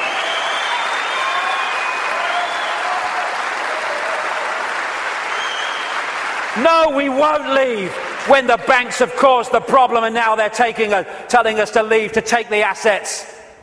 No, we won't. And people who are not being foreclosed need to support those that are. We're all in this together.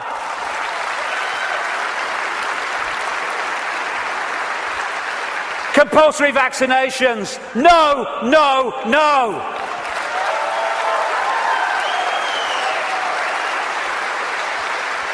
You must do what we say. We have changed the law.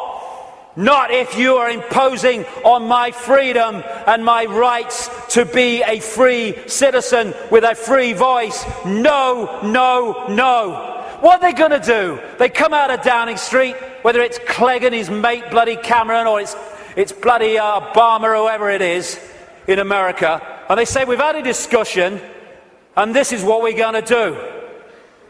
What if vast numbers of people say, well, we ain't doing it? They have got no power whatsoever. Their power comes in our acquiescence. Oh, but you can't defy the law. Okay, let's follow this through, shall we? By the way, while I'm talking, put your arms out and I'll put the handcuffs on, because that's what you're telling me. What you're telling me is this. We have no say in laws that are passed. And then we have to obey those laws. Well, okay, forget freedom then. Okay, what if they passed a law that says, we take your children away? Would you obey it? Well, no. So there is a line then. There is a line. It's just where is that line? And if a law does not respect human freedom, it does not respect human justice, it doesn't respect fair play, we should not be acquiescing to those laws. We should be refusing to acquiesce.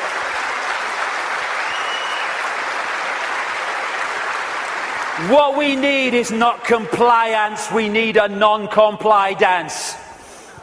Where we beat to a different drum and we dance to a different drum. Where we refuse to acquiesce to this control system that seeks to enslave us even more than it already has. Non-comply dance. Do this, comply. No. No. But we need to do it en masse. Oh, we do it with a smile on our face. We're consciousness, all that has been, ever will be. Why shouldn't we have a smile on our face? And smile and feel for these people who are enclosed in mind trying to enslave us. But we need to do it en masse. Because if we don't do it in numbers, then people get picked off. That's what's happening. I am all that is, has been, ever will be. You cannot grant me my freedom. It is not your gift to grant me my freedom or take it away, because I am, we all are, freedom.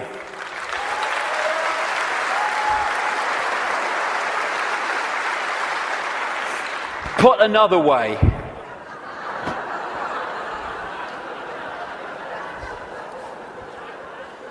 what would infinite consciousness do? Move perspective, little me, all that is. What would infinite consciousness do in the situations that we face, as against what would mind do? If it's not right, don't do it. If it's not true, don't say it. Absolutely right. You know what would change the world overnight? Is if we as a human race started doing what we knew to be right and just in the circumstances that we face, instead of making those decisions as so many people do and have long done on basis of what is right for me in this circumstance that I face. Okay, the just thing to do might not be in the moment the best thing to do, but it's the just and right thing to do. And if we started doing what we knew to be right when we're faced with these decisions, as opposed to what we perceive is right for us in the moment, although doing what is right for us in the eternity, then everything would change. If we want a world of peace, then be peaceful. It sounds trite, it sounds simple, but it's devastatingly profound. That's what we need to be with each other. You know, we have people going on anti-war marches who are hurling abuse at each other in their relationships and stuff like that. If we war with each other, then the collective version of that is warring collectively. If we want peace, let's be peaceful. If we want a world of kindness, then let's be kind. And it must come, for goodness sake. It must. If we're all kind to each other, we live in a kind world. Martin Luther King said, cowardice asks the question, is it safe? Expediency asks the question, is it politic? Vanity asks the question, is it popular? But conscience asks the question, is it right? There comes a time when one must take a position that is neither safe nor politic nor popular, but one must take it because it is right. And when enough of us take that stance, everything changes. The revolution is not a revolution of weapons, it's not a revolution of fighting, it's not a revolution of hatred, it's a revolution of perception, because everything changes. I am a lion then. I'm not the lamb I kept seeing in the mirror and the world kept telling me I was. And then that expresses itself out into the true nature of who we are. And miracles become possible. We're going into the epoch of what we perceive as miracles. It's just a greater understanding of the way everything works. And the system must fail when that happens. We're being offered, the truth vibrations are offering us in this time, the chance to open the key to our minds, the key to our hearts, which have long been closed by so many people. The key to the freedom on a level that we cannot comprehend, because until we expand our consciousness, we cannot be aware of the true nature of what freedom is. It's not even what we perceive in this world. Enough. Enough of this suppression. Enough of this slavery. Enough of this enslavement of the few by the many. As the poet Shelley said, rise like lions after slumber in unvanquishable number. Shake your chains to earth like dew, which in sleep had fallen on you. Ye are many, they are few. Enough!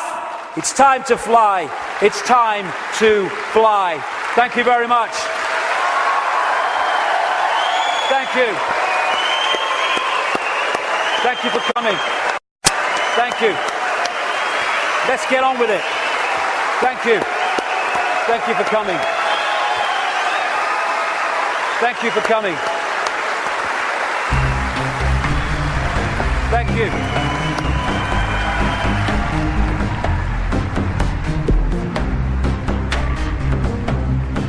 I've waited for years to see him. I've seen his DVD years ago, Brixton Academy. He's a legend. I think I fucking love him. I've been to all David's events here. This is the best one ever.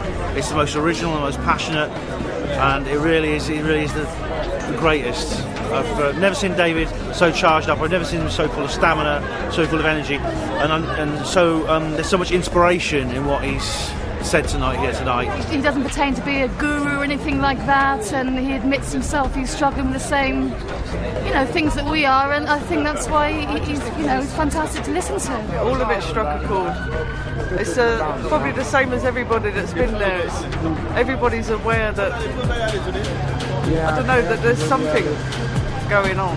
Do you get what I mean? And it's worth travelling 600 miles. It was worth, definitely. I think the freedom aspect obviously is a really important part of it, because and knowing and actually everyone coming together. But I mean, I've been following David Icke for a couple of years now. It's kind of opened me up. So what I thought stood out for me is that there was a lot of detail that David Icke gave that's not out in the public. It's not open knowledge. Some of his talk was a little controversial, I thought, but it was still on point of what he was saying. Everything seemed to lead up to one big crescendo at the end, which pointed every direction, no matter what field, race, color, creed you were from. It all pointed in one direction. So unification is the bottom line. I liked the way he ended it today. It was particularly good for me. He was much more, like you said earlier, he was much more animated today, much more kind of really like get up off your knees, do something, make decisions about things in your life, more ethical decisions. I think that was great. That's just cool for me. But it's great. David Icke, I love him. The main thing is that we've all got to unite together and fight for freedom and democracy and justice, and fight against the big boys who are starting to rule the world. That we have to fight the New World Order, the Rothschilds, and all the people who try to dominate us in the name of evil. We've got to stick together and fight for our freedom and our democracy. Stop all that we treasure. We watch it disappear for your moment's pleasure. We live in constant fear. You promised us justice. We got war instead. Now you must trust us before this planet's dead. Stop. Doing nothing.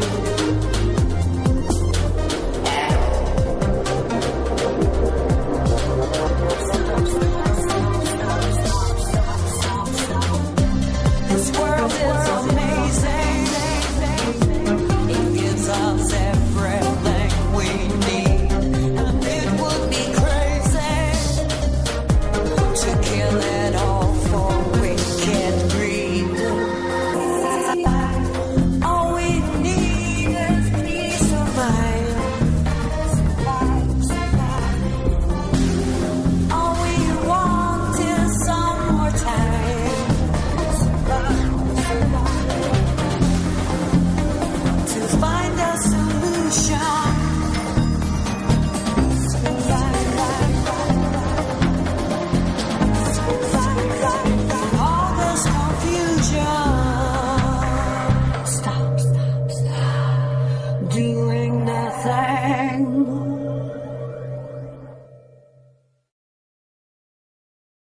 For the past 20 years, David Icke has written books and travelled the world, sharing with anyone who will listen the truth of the world as he sees it.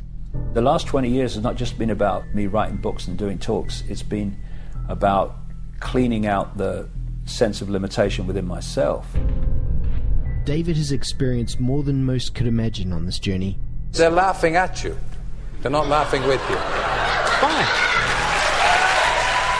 But where others would give up and hide, David has kept walking forward. My journey has been fundamental to what I'm doing. And now, 20 years on, when the evidence of what he has been saying is almost undeniable, people are waking up to the truth. That the world is not how we have been shown in the media or told by politicians. The truth that David has been sharing for 20 years.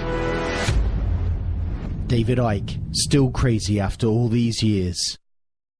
Well, I was born in a place called Leicester in the English East Midlands in 1952. We were skint, and you didn't do anything with your life because no one around us was doing anything. They were working and just trying to survive. The idea that great things happened to me never entered my mind. But great things were destined for David, and looking back, it's clear that every step on the journey has been part of a greater plan. I became a footballer because it taught me to focus, to use discipline to create an outcome. I lost that career at 19 in very tragic, from my point of view at the time, and very painful circumstances, and therefore played professional football for over a year with rheumatoid arthritis in agony, because that activated within me a will not to give in and not to go under and not to fall apart under pressure and under stress. I then went into the television arena because that gave me a national profile, which when I came out with this stuff meant it wasn't going to be ignored. It also taught me about the media and how it works and what an irrelevance it is to informing the public what's actually going on in the world. I then went into the Green Party, which showed me the political arena and showed me what an irrelevance it was. And then I had my mass ridicule, which cleaned me out of the prison that most people live in, which is the fear of what other people think. David Icke.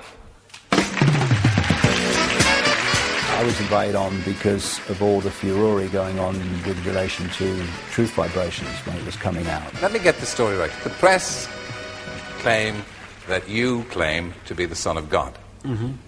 Is that true?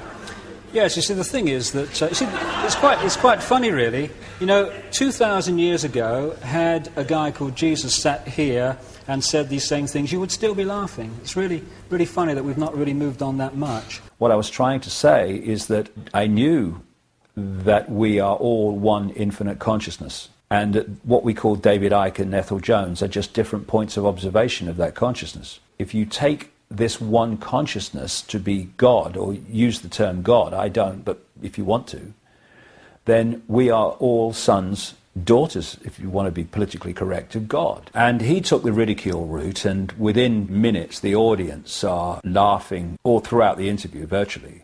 Was it a great shock for you to discover this at 38? Well, I think the word is gobsmacked. There was a massive audience. I think it was something like 17 million in a country of 60-odd million. So, you know, it was a big ratio of the population watched that. You know, the best way of removing negativity is to laugh and be joyous. So I'm delighted that there's so much laughter in the audience tonight.